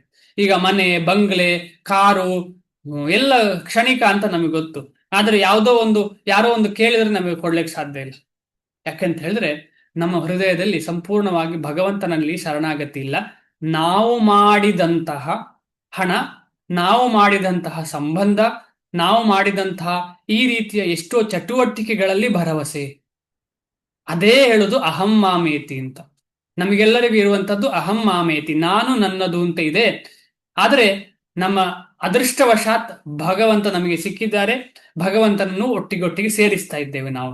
ಏನೇ ಇರಲಿ, ನಿಧಾನವಾಗಿ ಇದು ಇನ್ನೂ ಡೀಪ್ ಆಗಿ ನಮಗೆ ಭಗವಂತ ಬಿಟ್ರೆ ಬೇರೆ ಯಾರೂ ಇಲ್ಲ. ಯಾಕೆಂದ್ರೆ ಅವನೇ ಈಶ್ವರ, ಅವನೇ ಇದೆಲ್ಲದರ ಒಡೆಯ, ಅವನೇ ಎಲ್ಲವೂ ಅಂತ ಹೇಳಿ ಅರ್ಥ ಆಗ್ಲಿಕ್ಕೆ ಶುರು ಆಗ್ತದೆ. ಮಾಯೆ ಅವನ ಕೆಳಗೆ ಕೆಲಸ ಮಾಡುವಂತಹ ಒಂದು ಶಕ್ತಿ, ಭಗವಂತನ ಶಕ್ತಿ ಅಂತ ಅರ್ಥ ಆಗ್ತದೆ. ಆಗ ನಾವು ಮಾಯೆಯ ಪ್ರಭಾವದಿಂದ ಹೊರಗೆ ಬರಬಹುದು. ಆದರೆ ವಾಸ್ತವವಾಗಿ ಅವರು ಭಗವಂತನ ಮಾಯಾಶಕ್ತಿಯ ಪ್ರಭಾವಕ್ಕೆ ಒಳಗಾಗಿದ್ದಾರೆ. ಯಾರು ಈ ರೀತಿ ಯೋಚನೆ ಮಾಡುವವರು? ನಾನು ನನ್ನ ದೇಹಕ್ಕೆ ಸಂಬಂಧಪಟ್ಟವರು, ಇವರೆಲ್ಲ ನನ್ನವರು, ನಾನೇ ಇವರನ್ನೆಲ್ಲ ನೋಡ್ಕೊಳ್ತಾ ಇರುವುದು. ಆ ದೇವರಿದ್ದಾನೆ, ಆದರೆ ನಾನೇ ನೋಡ್ಕೊಳ್ತಾ ಇರುವುದು. ಭಗವಂತನು ಐಹಿಕ ಪ್ರಕೃತಿಯ ಒಡೆಯ. ಭಗವಂತನು ಐಹಿಕ ಪ್ರಕೃತಿಯ ಒಡೆಯ. ಬದ್ಧಾತ್ಮರು ಐಹಿಕ ಪ್ರಕೃತಿಯ ಅತ್ಯಂತ ಕಟ್ಟುನಿಟ್ಟಿನ ನಿಯಮಗಳಿಗೆ ಒಳಗಾಗಿದ್ದಾರೆ. ಈಗಾಗಲೇ ನಾವು ಅರ್ಥ ಆಗಿದೆ ಕಟ್ಟುನಿಟ್ಟಿನ ನಿಯಮ ಅಂದ್ರೆ ಏನು ಅಂತೇಳಿ. ಕಟ್ಟುನಿಟ್ಟಿದ ನಿಯಮ ಅಂತ ಹೇಳಿದ್ರೆ ನಮ್ಮ ಕರ್ಮಕ್ಕೆ ಅನುಗುಣವಾಗಿ ಏನೇನು ನಡಿಬೇಕು ಅದು ನಡೀತಾ ಇರ್ತದೆ. ನಾವು ಚೆನ್ನಾಗಿ ಓದಿರ್ತೇವೆ, ಆದ್ರೆ ಮಾರ್ಕೇ ಸಿಗುದಿಲ್ಲ ಅಂತ ಇಟ್ಕೊಳ್ರಿ. ಅಯ್ಯೋ ಓದಿದ್ದೇನೆ ಮಾರ್ಕ್ ಸಿಗ್ಲಿಲ್ಲ ಅಂದ್ರೆ ಯಾಕೆ? ಅದಕ್ಕೊಂದು ನಿಯಮ ಇದೆ. ನಡ್ಕೊಂಡು ಹೋಗ್ತಾ ಇದ್ದೇವೆ, ಸೇಫ್ ಆದ ದಾರಿಯಲ್ಲಿ ನಡ್ಕೊಂಡು ಹೋಗ್ತಾ ಇದ್ದೇವೆ, ಕಾಲು ಉಳುಕಿ ಬಿದ್ದು ಬಿಟ್ಟು ಸೊಂಟ ಮುರ್ಕೊಳ್ತೇವೆ. ಕಾರಣ ಏನು? ಈ ರೀತಿಯಲ್ಲಿ ನಮಗೆ ಕಟ್ಟುನಿಟ್ಟಿನ ನಿಯಮಗಳಿವೆ. ಎಲ್ಲಿ? ನಾವು ಈ ಪ್ರಕೃತಿಯಲ್ಲಿ ಇರುವಾಗ, ಈ ಐಹಿಕ ಪ್ರಕೃತಿಯಲ್ಲಿ ಇರುವ ತನಕ ನಾವು ಮಾಯೆಯ ಈ ಕಟ್ಟುನಿಟ್ಟಿನ ನಿಯಮಕ್ಕೆ ಒಳಗಾಗಿದ್ದೇವೆ. ಮಾಯೆ ಯಾರ ಅಂಗ? ಭಗವಂತನ ಅಂಗ. ಯಾಕೆ ಮಾಯೆ ಇದೆ? ನಮ್ಮನ್ನ ತಿದ್ದಿ ಸರಿ ಮಾಡಿ, ಈ ಡೋರಿನಲ್ಲಿ ಮಾತ್ರ ನೀನು ಹೋದ್ರೆ ಉದ್ಧಾರ ಆಗ್ತಿ ಅಂತ ಹೇಳಲಿಕ್ಕೆ ಮಾಯೆ ಇರುವಂಥದ್ದು. ತಿದ್ದಿ ಸರಿ ಮಾಡುದು, ತಪ್ಪು ಮಾಡಿದ್ದನ್ನ ತಪ್ಪು ಮಾಡ್ಲಿಕ್ಕೆ ಅವಕಾಶ ಕೊಟ್ಟ ಕೂಡಲೇ ಇದು ತಪ್ಪು ಅಂತ ಅರ್ಥ ಆಗುವಾಗ ಅದರಿಂದ ಹೊರಗೆ ಬರಲಿಕ್ಕೆ ಮಾರ್ಗವನ್ನ ಭಗವಂತ ಕೊಡ್ತಾರೆ. ಈ ವಾಸ್ತವ ಅಂಶಗಳನ್ನಾದರೂ ಮನುಷ್ಯನು ಅರ್ಥ ಮಾಡಿಕೊಳ್ಳದಿದ್ದರೆ ಪ್ರಪಂಚದಲ್ಲಿ ವೈಯಕ್ತಿಕವಾಗಿ ಆಗಲಿ ಸಾಮೂಹಿಕವಾಗಿ ಆಗಲಿ ಶಾಂತಿಯನ್ನು ಸಾಧಿಸುವುದು ಸಾಧ್ಯವಿಲ್ಲ.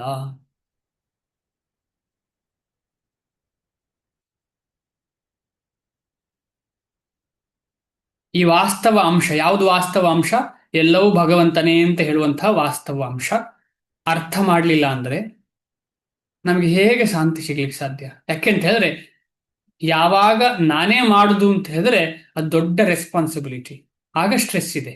ಈಗ ಯಾವ್ದಾದ್ರೂ ಕಂಪನಿಯ ಬಾಸಿಗೆ ಅಥವಾ ಮ್ಯಾನೇಜರ್ಸ್ಗೆ ಟೆನ್ಷನ್ ಇಲ್ಲದೆ ಇರ್ತದ? ಯಾರಾದ್ರೂ ಹೇಳಿ.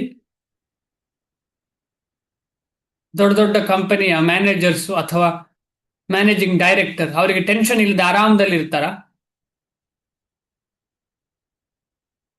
ಅವ್ರು ಎಂಜಾಯ್ ಮಾಡ್ತಿರ್ಬಹುದು, ರಜೆ ತಗೊಂಡು ಎಂಜಾಯ್ ಮಾಡ್ತಾ ಇರ್ಬೋದು, ಎಲ್ಲ ಇರ್ಬೋದು, ಆದ್ರೆ ಅವರಿಗೆ ಟೆನ್ಷನ್ ಇಲ್ಲದೆ ಇರ್ತದ?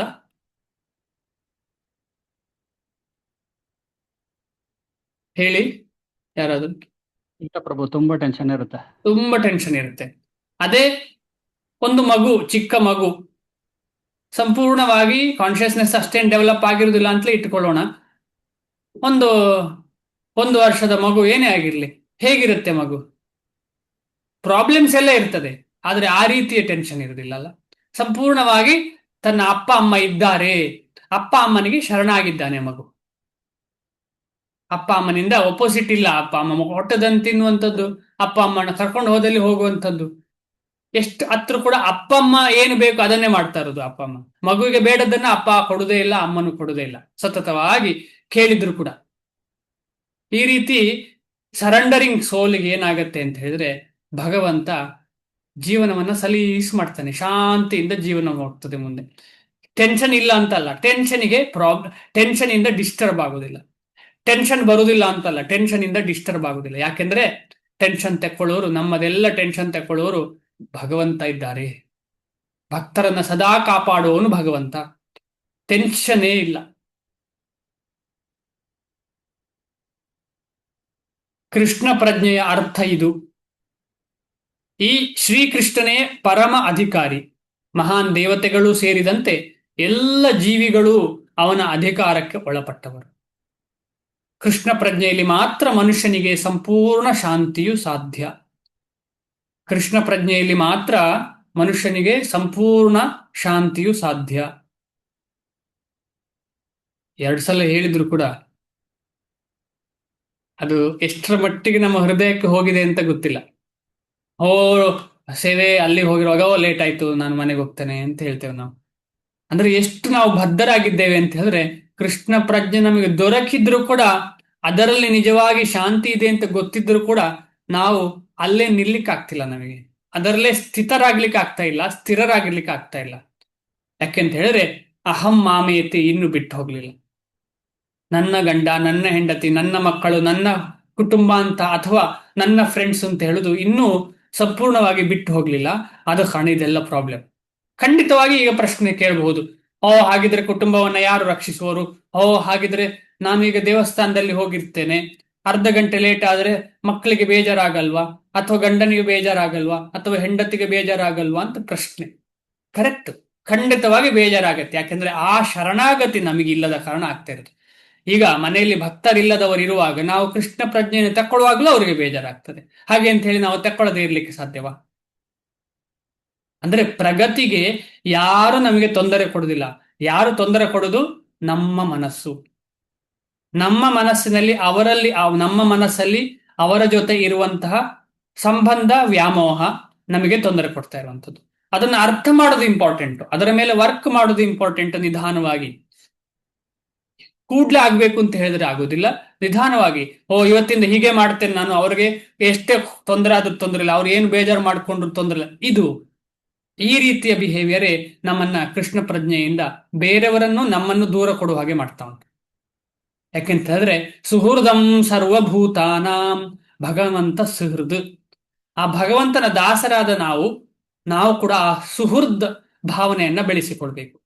ಯಾಕೆಂತ ಹೇಳಿದ್ರೆ, ಸುಹೃದ್ ಅಂದ್ರೆ ಏನು? ಸುಹೃದ್ ಅಂತ ಹೇಳಿದ್ರೆ ಎಲ್ಲ ಆತ್ಮಗಳನ್ನ ಭಗವಂತನ ದಾಸರು ಅಂತ ತಿಳ್ಕೊಳ್ಳುವಂಥದ್ದು. ಯಾಕೆಂದ್ರೆ ಭಗವಂತನಿಂದಲೇ ಬಂದದ್ದು ಎಲ್ಲ ಆತ್ಮಗಳು. ಯಾಕೆ ನಾನು ಆತ್ಮಗಳಿಗೆಲ್ಲ ಬೇಸರ ಮಾಡಬೇಕು? ಯಾಕೆ ದ್ರೋಹ ಮಾಡಬೇಕು? ಮಾಡದೆ ಹೇಗೆ ಅವರನ್ನ ಕೃಷ್ಣ ಪ್ರಜ್ಞೆಗೆ ತರಬಹುದು? ಅವರಿಗೆ ದ್ರೋಹ ಮಾಡದೆ ಅಂದ್ರೆ ಎಲ್ಲೆಲ್ಲಿ ಅವರಿಗೆ ಯಾವ ರೀತಿಯ ಅರ್ಥ ಮಾಡಿಸಿಕೊಳ್ಳಿಕ್ಕೆ ಸಾಧ್ಯ? ಕೆಲವರಿಗೆ ದಂಡ, ಕೆಲವರಿಗೆ ಈ ರೀತಿಯಲ್ಲಿ 4-5 ವಿಧ ಇದೆ ಹೇಗೆ ಹೇಳಬಹುದು ಕೃಷ್ಣನ ಬಗ್ಗೆ ಅಂತ ಹೇಳಿ. ಎಲ್ಲರಿಗೂ ಒಂದೇ ರೀತಿಯಲ್ಲಿ ಹೇಳಿದ್ರೆ ಅರ್ಥ ಆಗ್ತದೆ ಅಂತ ಹೇಳಲಿಕ್ಕೆ ಸಾಧ್ಯ ಇಲ್ಲ. ಆದ ಕಾರಣ ಕೃಷ್ಣ ಪ್ರಜ್ಞೆಯಲ್ಲಿ ಮಾತ್ರ ಶಾಂತಿ ಇದೆ ಅಂತ ಹೇಳುದು ನಮ್ಮ ಹೃದಯದಲ್ಲಿ ಖಂಡಿತವಾಗಿ ಚೆನ್ನಾಗಿ ಬೇರೂರಿದ್ರೆ ಅದರ ಕಡೆಗೆ ನಾವು ಕಾರ್ಯಪ್ರವೃತ್ತರಾಗ್ತೇವೆ. ಇಲ್ಲದ್ರೆ ಸಾಧ್ಯ ಇಲ್ಲ. ಏನಾಗ್ತದೆ ನಮಗೆ ಇಲ್ಲ ಅಂತ ಹೇಳಿದ್ರೆ ಸಾಕು, ತೊಂದರೆ ಇಲ್ಲ, ಅರ್ಧ ಗಂಟೆ ಮಾಡಿದ್ರು ಸಾಕು, 1 ಗಂಟೆ ಮಾಡಿದ್ರೆ ಸಾಕು, ಅಷ್ಟಾದ್ರೂ ಮಾಡ್ಲಿಕ್ಕೆ ಅವಕಾಶ ಸಿಕ್ಕಿದೆಯಲ್ಲ, ದ ಸ್ಯಾಟಿಸ್ಫೈಡ್. ಇದೆಲ್ಲ ನಿಜವಾಗಿ ಸ್ಯಾಟಿಸ್ಫೈಕೇಶನ್. ಇನ್ನು ಭಗವಂತನ ಭಕ್ತಿ ಮಾಡಬೇಕು ಅಂತ ಹೇಳುದು ತುಂಬಾ ಇಂಪಾರ್ಟೆಂಟ್. ಸ್ಯಾಟಿಸ್ಫಿಕೇಶನ್ ಎಲ್ಲಿರ್ಬೇಕು? ಸಿಕ್ಕಿದ್ರಲ್ಲಿ ಸಂತೋಷ ಯಾವ್ದ್ರಲ್ಲಿ ಇರಬೇಕು? ಅದು ಭೌತಿಕ ವಿಚಾರದಲ್ಲಿ. ಆಧ್ಯಾತ್ಮಿಕ ವಿಚಾರದಲ್ಲಿ ಎಷ್ಟು ಸಿಕ್ಕಿದ್ರೂ ಸಂತೋಷ ಇರಬಾರದು. ಇನ್ನೂ ಬೇಕು, ಇನ್ನೂ ಬೇಕು, ಇನ್ನೂ ಬೇಕು ಅಂತ ಹೇಳಿ ಆಸೆ. ಅದಕ್ಕೆ ಲೋಭ ಅಂತ ಹೇಳ್ತಾರೆ. ಲೋಭ ಇರಬೇಕು, ಆ ರೀತಿಯ ಲೋಭ. ಇನ್ನೂ ಬೇಕು ಭಗವಂತನ ಭಕ್ತಿ, ಇನ್ನೂ ಬೇಕು ಭಗವಂತನ ಸೇವೆ, ಇನ್ನೂ ಬೇಕು ಅಂತ ಹೇಳುವ ಲೋಭ ನಮ್ಮ ಹತ್ರ ಡೆವಲಪ್ ಆಗ್ಬೇಕು. ಇದು ಶ್ರೀಲ ಪ್ರಭುಪಾದರು, ಗುರುಗಳು ಎಲ್ಲರೂ ಹೇಳುವಂತಹ ವಾಕ್ಯ. ನಾವೆಲ್ಲ ಪ್ರಯತ್ನ ಪಡಬೇಕು. 5ನೇ ಅಧ್ಯಾಯವು ಕೃಷ್ಣ ಪ್ರಜ್ಞೆಯ ಕಾರ್ಯಸಾಧ್ಯ ವಿವರಣೆ. ಯಾಕೆ ಅಂತ ಹೇಳಿದ್ರೆ ಇದು ಕೃಷ್ಣ ಪ್ರಜ್ಞೆಯಲ್ಲಿ ಹೇಗೆ ಕರ್ಮವನ್ನ ಉಪಯೋಗಿಸಬಹುದು ಅಂತ ಹೇಳಿ. ಈ ಅಧ್ಯಾಯದ ಹೆಸರೇ ಕರ್ಮಯೋಗದ ಅಧ್ಯಾಯ.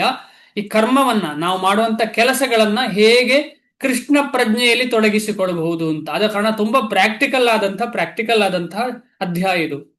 ತುಂಬಾ ಇಂಪಾರ್ಟೆಂಟ್ ಅಧ್ಯಾಯ. ನೋಡ್ಲಿಕ್ಕೆ ಸಿಂಪಲ್ ಅಂತ ಕಾಣಬಹುದು, ಆದರೆ ತುಂಬಾ ಇಂಪಾರ್ಟೆಂಟ್. ಯಾಕೆಂದ್ರೆ ನಾವೆಲ್ಲ ಮಾಡುವಂತಹ ಚಟುವಟಿಕೆಯನ್ನ ಹೇಗೆ ಕೃಷ್ಣ ಪ್ರಜ್ಞೆಯಲ್ಲಿ ತೊಡಗಿಸಿಕೊಳ್ಬಹುದು, ನಮ್ಮ ನಮ್ಮ ನೇಚರ್, ನಮ್ಮ ಸ್ವಭಾವವನ್ನು ಹೇಗೆ ಕೃಷ್ಣನ ಸೇವೆಯಲ್ಲಿ ತೊಡಗಿಸಿಕೊಳ್ಬಹುದು, ನಮ್ಮ ಸ್ವಭಾವದಿಂದ ಮಾಡುವಂತಹ ಬೇರೆ ಬೇರೆ ಚಟುವಟಿಕೆಗಳನ್ನ ಹೇಗೆ ಕೃಷ್ಣನ ಪ್ರಜ್ಞೆಯಲ್ಲಿ ತೊಡಗಿಸಿಕೊಳ್ಬಹುದು, ಕೃಷ್ಣ ಪ್ರಜ್ಞೆಗೆ ಸಹಾಯ ಆಗುವಂತೆ ಹೇಗೆ ಜೀವನ ಮಾಡಬಹುದು ನಾವು ಅಂತ. ಇದು ಸಾಮಾನ್ಯವಾಗಿ ಕರ್ಮಯೋಗ ಎಂದೇ ಪರಿಚಿತವಾಗಿದೆ. ಇದು ಸಾಮಾನ್ಯವಾಗಿ ಕರ್ಮಯೋಗ ಎಂದೇ ಪರಿಚಿತವಾಗಿದೆ. ಕರ್ಮಯೋಗವು ಮುಕ್ತಿಯನ್ನು ತಂದುಕೊಡಲು ಹೇಗೆ ಸಾಧ್ಯ ಎನ್ನುವ ಪ್ರಶ್ನೆಗೆ ಉತ್ತರ ಇಲ್ಲಿದೆ. ಶಾಂತಿಂ ಮೃಚ್ಛತಿ. ಇಲ್ಲೇ ಇರುವಾಗ ಯಾವಾಗ ನಮಗೆ ಶಾಂತಿ ಇದೆ ಆಗ ನಾವು ಇನ್ನೂ ಭಗವಂತನ ಕಡೆ ಹೋಗ್ಲಿಕ್ಕೆ ಪ್ರಯತ್ನ ಪಡುವುದು. ಶಾಂತಿ ಇಲ್ಲದವನಿಗೆ ಭಗವಂತ ಎಲ್ಲಿ ಸಿಗ್ಲಿಕ್ಕೆ ಸಾಧ್ಯ? ಶಾಂತಿ ಇಲ್ಲದವನಿಗೆ ಭಗವಂತನ ಬಗ್ಗೆ ಹೇಗೆ ಚಿಂತನೆ ಮಾಡ್ಲಿಕ್ಕೆ ಸಾಧ್ಯ? ಕಷ್ಟ.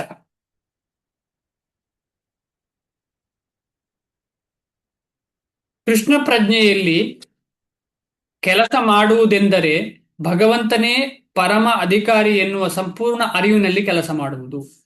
ತುಂಬಾ ಇಂಪಾರ್ಟೆಂಟ್ ಇದು, ತುಂಬಾ ಇಂಪಾರ್ಟೆಂಟ್. ನಾವು ಕೆಲವರು ಭಕ್ತರಾಗಿದ್ದೇವೆ, ನಾವೆಲ್ಲರೂ ಆಗಿದ್ದೇವೆ, ನಾನು ನೀವು ಎಲ್ಲ ಆಗಿದ್ದೇವೆ ಭಕ್ತರು.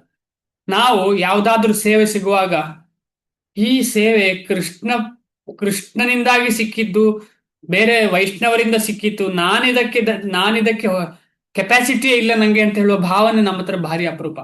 ಈಗ ನಮ್ಮ ಕೆಳಗೆ ಒಂದು 10 ಜನ ಇದ್ದಾರೆ ಅಂದ್ರೆ ನಾನೇ ಬಾಸ್, ಕೃಷ್ಣ ಪ್ರಜ್ಞೆಯಲ್ಲಿ ನಾನೇ ಬಾಸ್ ಅಂತ ಹೇಳಿ, ನಾನೇ ಗುರು ಅಥವಾ ನಾನೇ ಶಿಕ್ಷೆ ಕೊಡುವವನು ಎಲ್ಲರಿಗೂ ಅಂತ ಹೇಳೋ ಭಾವನೆ ಬರ್ಲಿಕ್ಕೆ ಶುರು ಆಗ್ತದೆ. ಆದ ಕಾರಣ ಇದು ಭಾರಿ ಡೇಂಜರ್.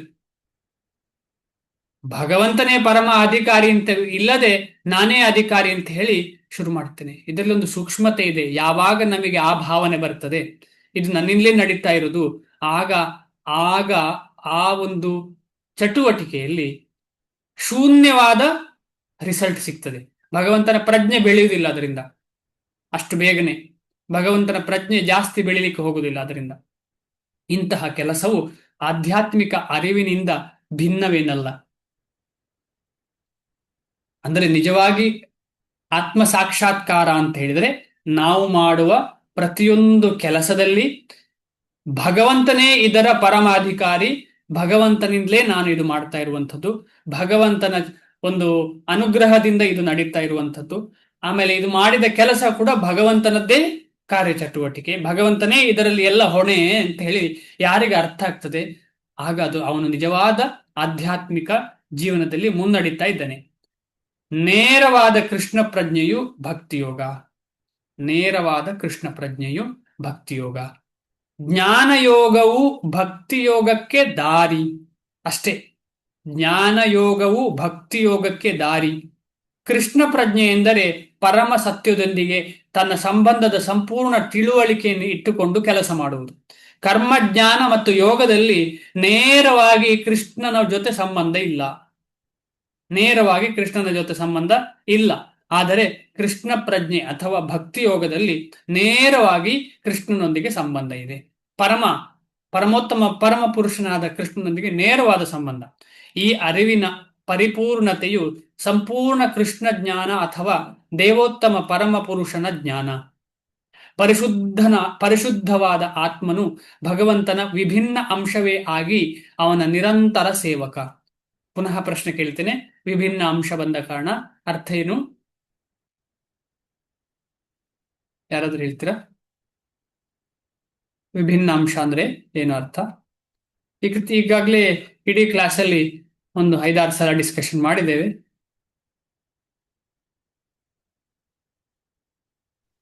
ಭಗವಂತನ ಅಂಶ ನಾವೆಲ್ಲ ಭಾಗ. ಕರೆಕ್ಟ್. ಆದ್ರೆ ಸಂಪೂರ್ಣ ಆಗಿಲ್ಲ. ಭಗವಂತನ ಅಂಶ ತುಂಬಾ ಇದೆ, ಬರೀ ನಾವು ಮಾತ್ರ ಅಲ್ಲ.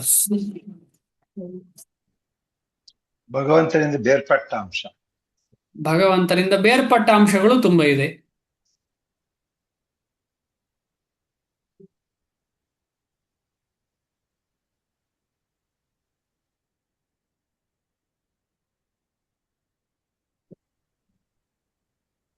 ಪ್ರಭುಜಿ, ಪ್ರಶ್ನೆ ಇನ್ನೊಮ್ಮೆ ಕೇಳ್ತೀರಾ? ವಿಭಿನ್ನ ಅಂಶ ಅಂತ ಹೇಳಿದ್ರೆ ಏನು ಅರ್ಥ?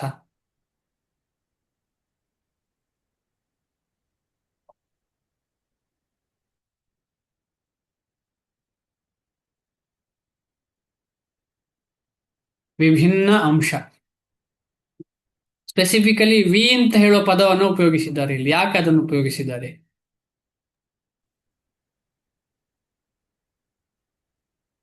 ಪ್ರಕೃತಿ ಏನು?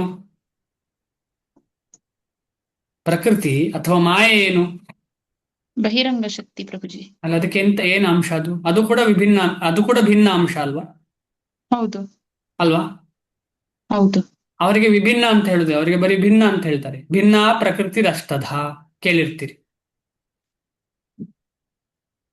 ಜೀವಕ್ಕಾಗುವಾಗ ವಿಭಿನ್ನ ಅಂತ ಹೇಳ್ತಾರೆ. ಯಾಕೆ ವಿಭಿನ್ನ ಅಂತ ಹೇಳಿದ್ರೆ ವಿಶೇಷವಾದ ಭಿನ್ನ ಅಂಶ. ಏನು ವಿಶೇಷ? ಪ್ರಕೃತಿಗೂ ಆಮೇಲೆ ಪ್ರಕೃತಿಗೂ ಜೀವಕ್ಕೂ ಏನು ವ್ಯತ್ಯಾಸ?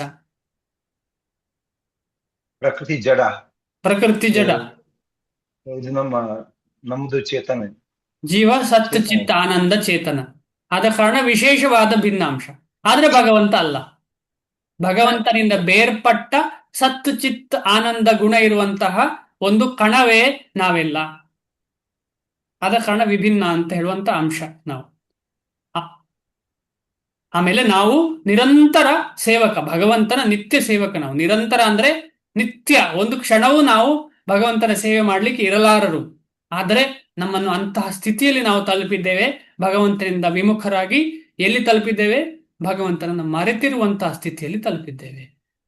ಆಗ ನಮಗೆ ಎಲ್ಲಿ ಶಾಂತಿ ಸಿಗ್ಲಿಕ್ಕೆ ಸಾಧ್ಯ? ಪುನಃ ಭಗವಂತನನ್ನ ನೆನಪು ಮಾಡಿ ಭಗವಂತನ ಸೇವೆಯಲ್ಲಿ ತೊಡಗಿದ್ರೆ ಶಾಂತಿ ಸಿಗ್ಲಿಕ್ಕೆ ಸಾಧ್ಯ. ಬೇರೆ ಏನು ಮಾಡಿದ್ರೂ ಶಾಂತಿ ಸಿಗ್ಲಿಕ್ಕೆ ಸಾಧ್ಯ. ಆದ ಕಾರಣ ನಾವು ನಿರಂತರ ಸೇವೆಗೆ ಹೇಗೆ ನಮ್ಮನ್ನು ನಾವು ಮುಡಿಪಾಗಿಟ್ಕೊಳ್ಬಹುದು, ಆಗ ನಮಗೆ ಭಗವತ್ ಪ್ರಜ್ಞೆ ಬೆಳೀತದೆ. ಭಗವಂತ ಸತ್ಯ ಅಂತ ಗೊತ್ತಾಗ್ತದೆ. ಭಗವಂತನಿಂದ ಮಿಗಿಲಾದವರು ಯಾರು ಇಲ್ಲ ಅಂತ ಗೊತ್ತಾಗ್ತದೆ. ಆಮೇಲೆ ಭಗವಂತನ ಸೇವೆಯೇ ನನ್ನ ಕರ್ತವ್ಯ ಅಂತ ಅರ್ಥ ಆಗ್ತದೆ. ಅದು ಬಿಟ್ಟರೆ ನನಗೆ ಜೀವವೇ ಇಲ್ಲ, ಜೀವನವೇ ಇಲ್ಲ. ಯಾಕೆಂದ್ರೆ ನಾನು ಜಡ ಅಲ್ಲ, ನಾನು ಚೇತನ. ಚೇತನದ ಉದ್ದೇಶ ಪರಮಚೇತನವನ್ನ ಸೇವೆ ಮಾಡುವಂಥದ್ದು. ಮಾಯೆಯ ಮೇಲೆ ಪ್ರಭುತ್ವ ನಡೆಸುವ ಬಯಕೆಯಿಂದಾಗಿ ಆತ್ಮನಿಗೆ ಮಾಯೆಯ ಸಂಪರ್ಕವಾಗುತ್ತದೆ.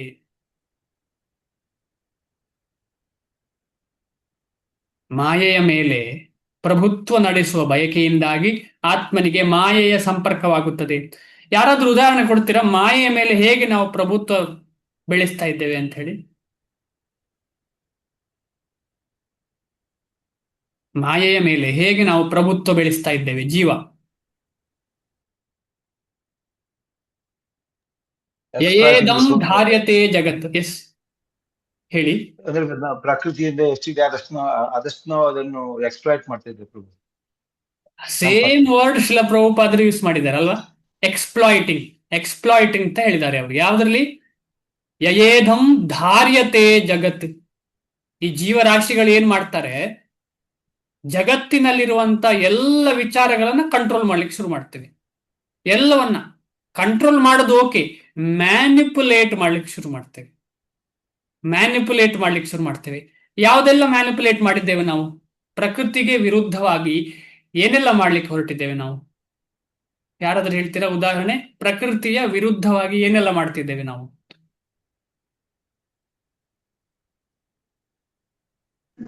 ಪ್ರಾಣಿ ಹತ್ಯೆ ಪ್ರಭುಜಿ. ಆಯ್ತು, ಪ್ರಾಣಿ ಹತ್ಯೆ ಎಲ್ಲ ಮತ್ತೆ ಎಲ್ಲ ಗಲೀಜು ಹಾಕಿ ಅದನ್ನ ಕಲುಷಿತಗೊಳಿಸ್ಬಿಟ್ಟಿದೀವಿ ಎಲ್ಲ ಎಲ್ಲಾ ಎಲ್ಲ ನದಿಗಳು ಗಲೀಜ್ ಹಾಕಿ ಎಲ್ಲ ಕಲಿಸಿ. ಕರೆಕ್ಟ್. ಎಲ್ಲ ಕಲುಷಿತ ಆಗಿದೆ. ಹಾ, ಆಮೇಲೆ ನಮ್ಮ ಮನುಷ್ಯರೆಲ್ಲ ಯಾವ ತರ ಕಲುಷಿತ ಆಗಿದೆ ಅದು 2ರಷ್ಟು ಕಲುಷಿತ ಮಾಡಿಟ್ಟಿದ್ದೀವಲ್ಲ. ಕರೆಕ್ಟ್. ಭೂಮಾತೆಯನ್ನು ಮರಗಳನ್ನು ಕಡಿದಿದ್ದೇವೆ ಪ್ರಭುಜಿ ಎಲ್ಲ. ಅನಗತ್ಯವಾಗಿ ಮರಗಳನ್ನು ಕಡಿವೆ. ಕರೆಕ್ಟ್. ಆಮೇಲೆ ಭೂಮಿಯನ್ನು ಅಗಿತಾ ಇದ್ದೇವೆ, JCB ಅದೆಲ್ಲ ಯೂಸ್ ಮಾಡ್ತೇವೆ. ಹಾ, ಭೂಮಿಯನ್ನೆಲ್ಲ ಅಗಿತಾ ಇದ್ದೇವೆ ಬೇಕಾಬಿಟ್ಟಿಯಾಗಿ. ಭೂಮಿಯನ್ನು ಬೇಕಾಬಿಟ್ಟಿ ಅಗಿತಾ ಇದ್ದೇವೆ.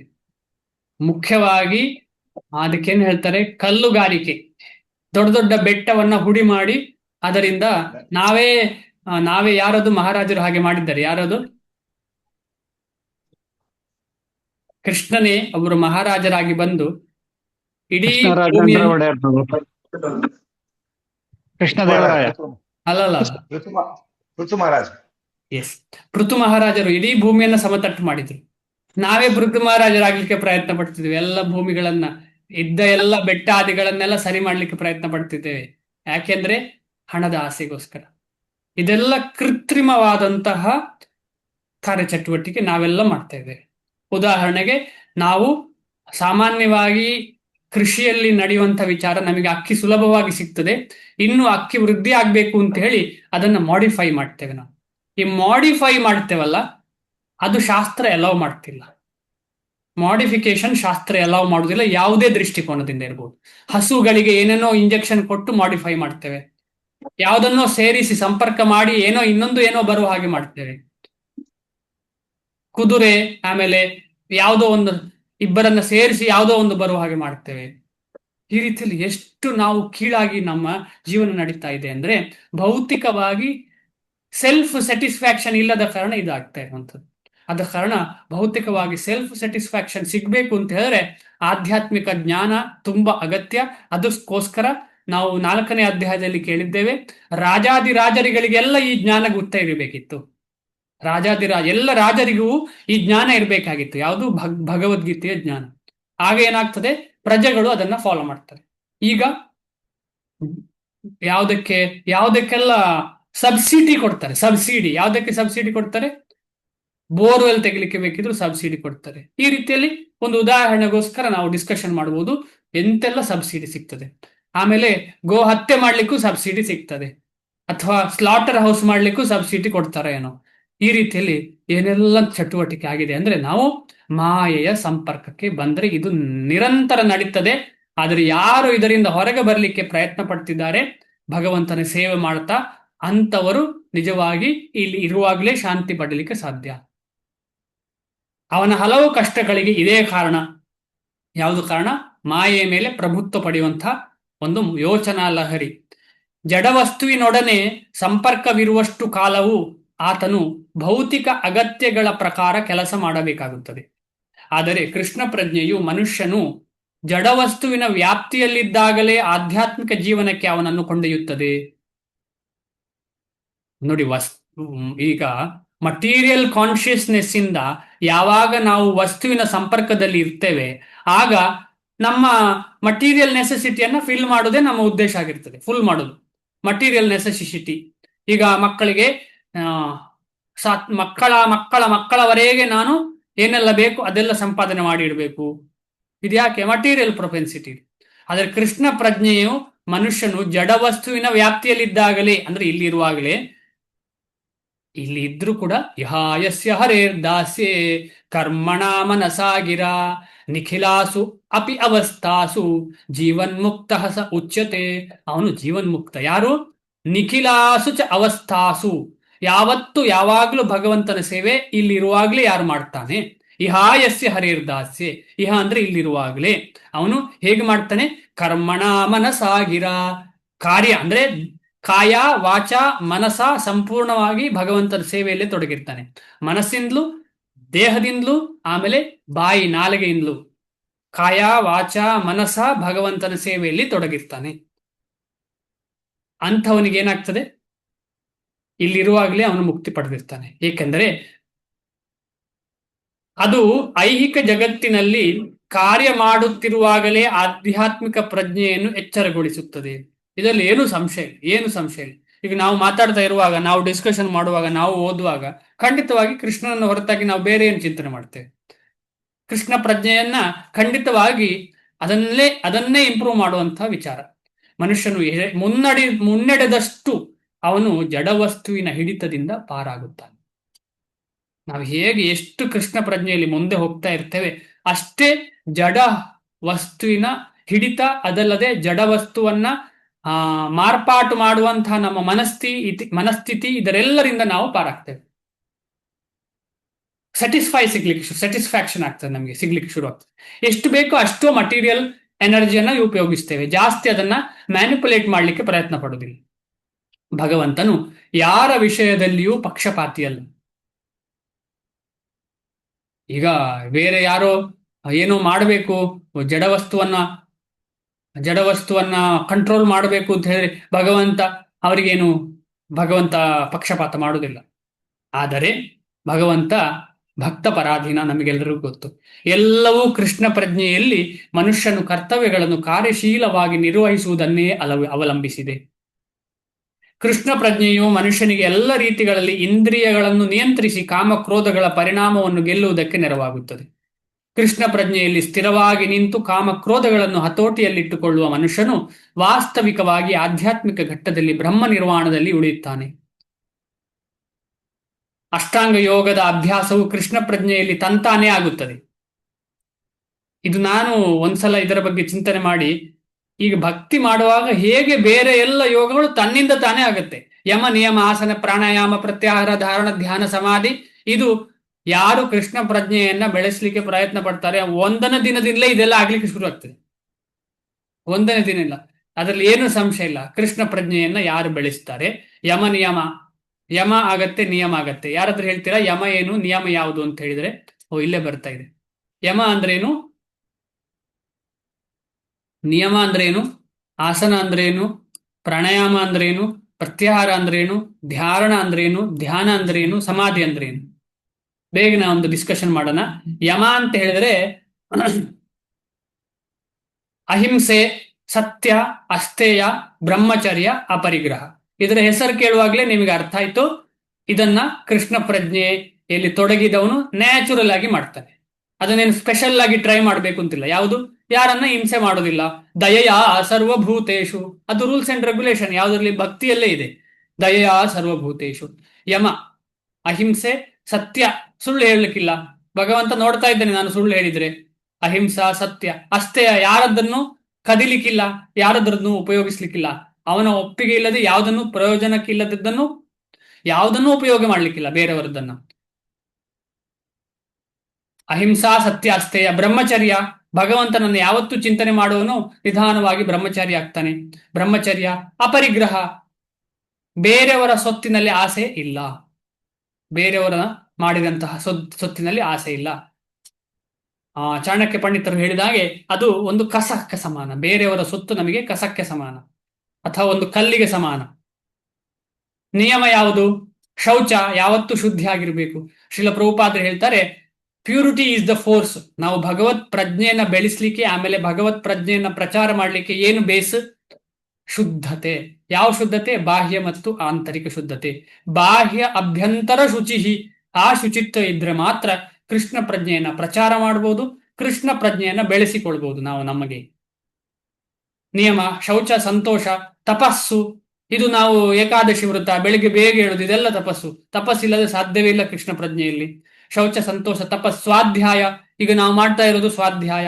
ಈಶ್ವರ ಪ್ರಣಿಧಾನ, ನಾವು ಖಂಡಿತವಾಗಿ ಭಗವಂತನಿಗೆ 24/7 ಸಂಪೂರ್ಣವಾಗಿ ಶರಣಾಗತಿ. ಯಮ ಆಯ್ತು, ನಿಯಮ ಆಯ್ತು. ಆಸನ ಅಂತ ಹೇಳಿದ್ರೆ ಒಂದು ಕಡೆ ಕೂತು ಜಪ ಮಾಡುವಂಥದ್ದು, ಒಂದು ಕಡೆ ನೇರವಾಗಿ ನಿಂತು ಭಗವಂತನ ಆರಾಧನೆ ಮಾಡುವಂಥದ್ದು, ಆಸನ ಕೂಡ ಅಲ್ಲಿ ಬಂತು.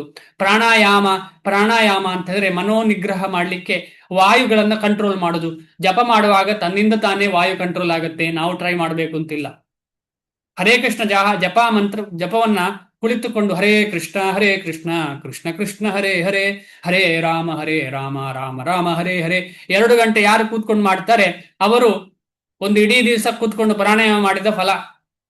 2 ಗಂಟೆ ಜಪ ಮಾಡಿದ್ರೆ ಅದಕ್ಕಿಂತ ಜಾಸ್ತಿಯೇ ಫಲ. ಭೌತಿಕವಾಗಿ ಹೇಳ್ತಾ ಇರುವಂತದ್ದು, ಆಧ್ಯಾತ್ಮಿಕ ವಿಚಾರವೇ ಅಲ್ಲ ಇಲ್ಲಿ. ಯಾಕಂತ ಹೇಳಿದ್ರೆ ಯಮ ನಿಯಮ ಆಸನ ಪ್ರಾಣಾಯಾಮ ಇದು ಯಾವುದು ಆಧ್ಯಾತ್ಮಿಕ ಅಲ್ಲ. ಇದು ಆಧ್ಯಾತ್ಮಿಕಕ್ಕೆ ಸಪೋರ್ಟ್, ಕ್ಲೀನ್ ಮಾಡ್ತಾ ಇದೆ ಅಷ್ಟೇ. ಪ್ರತ್ಯಾಹಾರ, ಇಂದ್ರಿಯ ನಿಗ್ರಹ ಹೇಗೆ ಮಾಡೋದು? ಭಗವಂತನ ಸೇವೆಯಲ್ಲಿ ಯಾರು ತೊಡಗಿಕೊಳ್ತಾರೆ ಅವನಿಗೆ ತನ್ನಿಂದ ತಾನಾಗಿ ಭಗವಂತನ ಸೇವೆಯಲ್ಲಿ ರುಚಿ ಸಿಕ್ಕಿ ಬೇರೆ ಯಾವುದರಲ್ಲಿ ಇಂಟ್ರೆಸ್ಟ್ ಇಲ್ಲ, ಪ್ರತ್ಯಾಹಾರ ನೇರ ಆಗತ್ತೆ. ಧಾರಣ ಧ್ಯಾನ ಸಮಾಧಿ ಅಂದ್ರೆ ಭಗವಂತನನ್ನ ಸಂಪೂರ್ಣವಾಗಿ ಶರಣಾಗತಿಯಾಗಿ ಯಾವಾಗಲೂ ಭಗವಂತನನ್ನೇ ಚಿಂತನೆ ಮಾಡುವಂಥದ್ದು ಧಾರಣ ಧ್ಯಾನ ಸಮಾಧಿ. ಈ ರೀತಿಯಲ್ಲಿ ಅಷ್ಟಾಂಗ ಯೋಗ ಕೃಷ್ಣ ಪ್ರಜ್ಞೆ ಮೊದಲನೇ ದಿನ ಮಾಡುವವನಿಗೆ ಕೂಡ ಸಾಧ್ಯ ಅಲ್ಲ, ಈಗಾಗಲೇ ಮಾಡಿದೆ ಅಂತ ಅರ್ಥ ಅದರದ್ದು. ಈ ರೀತಿಯಲ್ಲಿ ಯಮ ನಿಯಮ ಆಸನ ಪ್ರಾಣಾಯಾಮ ಪ್ರತ್ಯಾಹಾರ ಧಾರಣ ಧ್ಯಾನ ಮತ್ತು ಸಮಾಧಿಗಳ ಅಭ್ಯಾಸದಲ್ಲಿ ಕ್ರಮಕ್ರಮವಾದ ಏರಿಕೆ ಇದೆ. ಅಂದ್ರೆ ನಮಗೆ ಆ ಕ್ರಮ ಏರಿಕೆ ಯಾವ್ಯಾವುದೋ ಜನ್ಮದಲ್ಲಿ ಆಗಿರ್ಬೋದು, ಅದಕ್ಕೋಸ್ಕರ ನಮಗೆ ಕೃಷ್ಣ ಪ್ರಜ್ಞೆ ಸಿಕ್ಕಿರಬಹುದು. ಇಲ್ಲ ಅದಿಲ್ಲದೆ ಭಗವಂತನ ಭಕ್ತರ ನೇರ ಅವರ ಇಚ್ಛೆಯಿಂದಲೂ ಸಿಕ್ಕಿರಬಹುದು. ಆದರೆ ಇವೆಲ್ಲ ಭಕ್ತಿಪೂರ್ವಕ ಸೇವೆಯಿಂದ ಪರಿಪೂರ್ಣತೆಯನ್ನು ಪಡೆಯಲು ಪೂರ್ವಭಾವಿ ಸಿದ್ಧತೆ ಅಷ್ಟೇ. ಆಧ್ಯಾತ್ಮಿಕತೆ ಏನಲ್ಲ, ಅದು ಪೂರ್ವಭಾವಿ ಸಿದ್ಧತೆ ಅಷ್ಟೇ. ಭಕ್ತಿಪೂರ್ವಕ ಸೇವೆಯು ಮಾತ್ರವೇ ಮನುಷ್ಯನಿಗೆ ಶಾಂತಿಯನ್ನು ನೀಡಬಲ್ಲುದು. ಭಕ್ತಿಪೂರ್ವಕ ಸೇವೆಯು ಮಾತ್ರವೇ ಮನುಷ್ಯನಿಗೆ ಶಾಂತಿಯನ್ನು ನೀಡಬಲ್ಲುದು. ತುಂಬಾ ಇಂಪಾರ್ಟೆಂಟ್ ವರ್ಸು, ತುಂಬಾ ಇಂಪಾರ್ಟೆಂಟ್ ಟ್ರಾನ್ಸ್ಲೇಷನ್. ಪ್ರತಿಯೊಂದು ಪದ ಭಗವಂತನ ಭಕ್ತರಾದ ಶ್ರೀಲ ಪ್ರಭುಪಾದರು ಕೊಟ್ಟದ್ದು. ಅದು ನಮ್ಮ ಹೃದಯಕ್ಕೆ ತಕ್ಕೊಂಡು ನಾವು ಅದನ್ನ ಮನಸ್ಸಲ್ಲಿ ಅವಲೋಕನ ಮಾಡಿದ್ರೆ ಏನಾಗ್ತದೆ ಅಂತ ಹೇಳಿದ್ರೆ ನಮಗೆ ಅರ್ಥ ಆಗಿ ನಾವು ಅದನ್ನ ಮಾಡ್ಲಿಕ್ಕೆ ಪ್ರಯತ್ನ ಪಡ್ತೇವೆ. ಇದು ಬದುಕಿನ ಅತ್ಯುನ್ನತ ಪರಿಪೂರ್ಣತೆಯಾಗಿದೆ. ಯಾವುದು ಬದುಕಿನ ಅತ್ಯುನ್ನತ ಪರಿಪೂರ್ಣತೆ? ಯಾರಾದ್ರೂ ಹೇಳ್ತೀರಾ?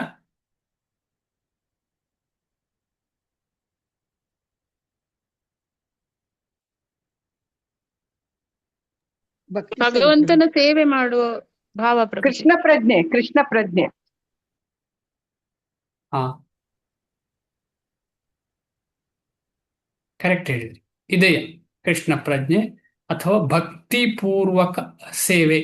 ಕೃಷ್ಣ ಪ್ರಜ್ಞೆ ಅಂದ್ರೆ ಏನು? ಭಗವಂತನ ಸೇವೆ. ಅದು ಹೇಗೆ ಮಾಡ್ಬೋದು? ಭಗವಂತನ ಬಗ್ಗೆ ಚಿಂತನೆ ಮಾಡೋದ್ರಿಂದ ಆಗ್ತದೆ. ಆದ್ರೆ ನಮ್ಮ ಚಟುವಟಿಕೆಯಿಂದ ಮಾಡಬೇಕು. ಬರೀ ಕೂತ್ಕೊಂಡು ಭಗವಂತನ ಬಗ್ಗೆ ಚಿಂತನೆ ಮಾಡಿದ್ರೆ ಸಾಲದು. ಅದನ್ನೇ ಹೇಳ್ತಾ ಇರುವಂತದ್ದು ಇಲ್ಲಿ. ಶಾಂತಿ ಸಿಗ್ಬೇಕು ಅಂತ ಹೇಳಿದ್ರೆ ಭಗವಂತನ ಬಗ್ಗೆ ಪ್ರಚಾರ ಮಾಡ್ಲಿಕ್ಕೆ ಯಾರ್ಯಾರು ಪ್ರಚಾರ ಮಾಡ್ತಿದ್ದಾರೆ ಅವರಿಗೆ ಸಹಾಯ ಮಾಡುದು. ಈಗ ಉದ್ದೇಶ ನಾವು ನೋಡಿ, ಭಗವಂತನ ಪ್ರಚಾರ ಯಾರು ಮಾಡ್ತಿದ್ದಾರೆ? ಶ್ರೀಲ ಪ್ರಭುಪಾದರು ಮಾಡ್ತಿದ್ದಾರೆ, ನಾವು, ಅಥವಾ ಶ್ರೀಲ ಪ್ರಭುಪಾದರು ಶಿಷ್ಯರು ಮಾಡ್ತಿದ್ದಾರೆ, ನಾವು ಅವರಿಗೆ ಸಹಾಯ ಮಾಡ್ತಿದ್ದೇವೆ. ನಮಗೆ ಆ ಸಹಾಯ ಮಾಡುವಂತಹ ಅವಕಾಶ ಸಿಕ್ಕಿದೆ. ನಾವು ಯಾರೂ ಅಲ್ಲ ಈ ಪ್ರಚಾರ ಕಾರ್ಯದಲ್ಲಿ, ಏನೂ ನಮಗೆ ಇಲ್ಲ, ಶಕ್ತಿಯೇ ಇಲ್ಲ. ಆದರೆ ಭಗವದ್ ಭಕ್ತರಾದ ಶುದ್ಧ ಭಕ್ತರಾದ ಆಚಾರ್ಯರುಗಳು ಮಾಡುವ ಕಾರಣ ನಮಗೆ ಆಗ್ತಾ ಇದೆ. ಅದ್ಭುತವಾದ ಶ್ಲೋಕ. ಶ್ರೀಲ ಪ್ರಭುಪಾದರಿಗೆ ನಾವು ಹೇಗೆ ಏನ್ ಹೇಳ್ತೇವೆ? ಫಸ್ಟಿಗೆ ಬಿರುದು ಇದೆಯಲ್ಲ, ಶ್ರೀಲ ಪ್ರಭುಪಾದರಿಗೆ ಏನು ಬಿರುದು?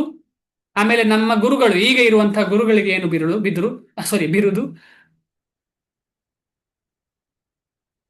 ಶ್ರೀಲ ಪ್ರಭುಪಾದರ ಹೆಸರು ಹೇಳುವಕ್ಕಿಂತ ಮುಂಚೆ ಏನ್ ಹೇಳ್ತೇವೆ?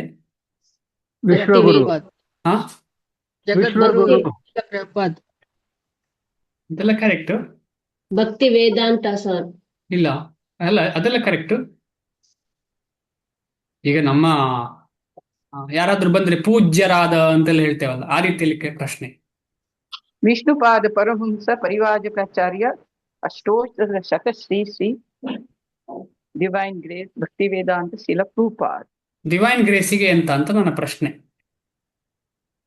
ಪರಮ ಪೂಜ್ಯ ಅಲ್ಲ, ಡಿವೈನ್ ಅಂತ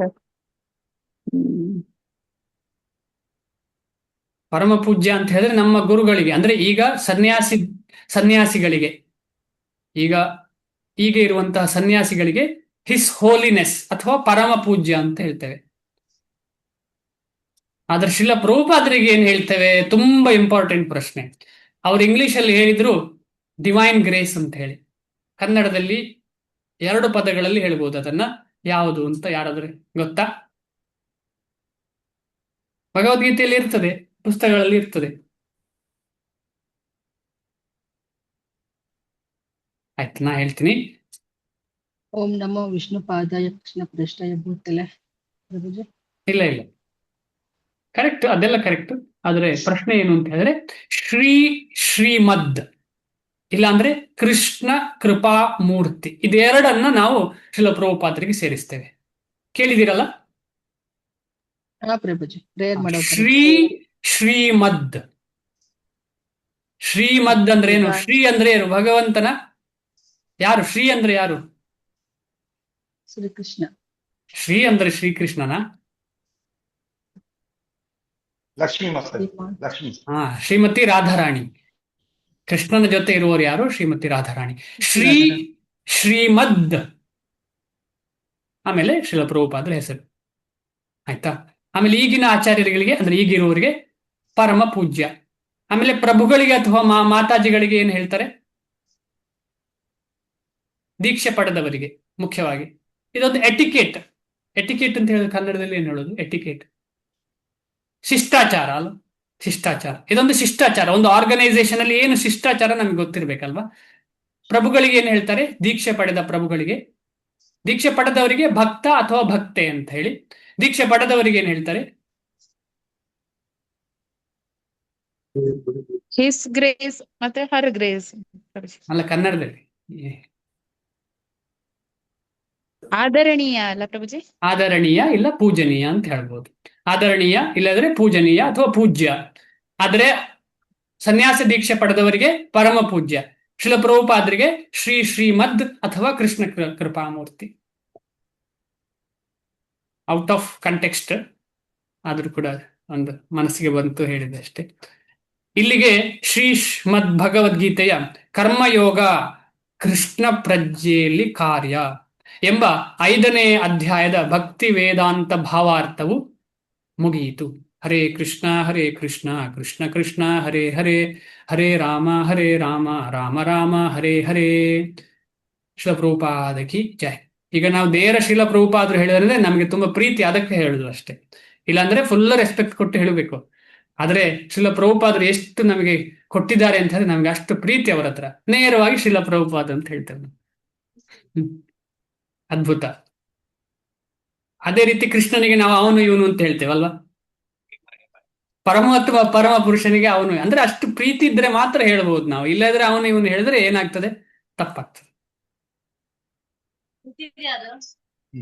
ಏನಾದ್ರೂ ಪ್ರಶ್ನೆ ಇದ್ರೆ ಚರ್ಚೆ ಮಾಡೋಣ. ನಾಳೆಯಿಂದ ಹೊಸ ಅಧ್ಯಾಯ, 6ನೇ ಅಧ್ಯಾಯ.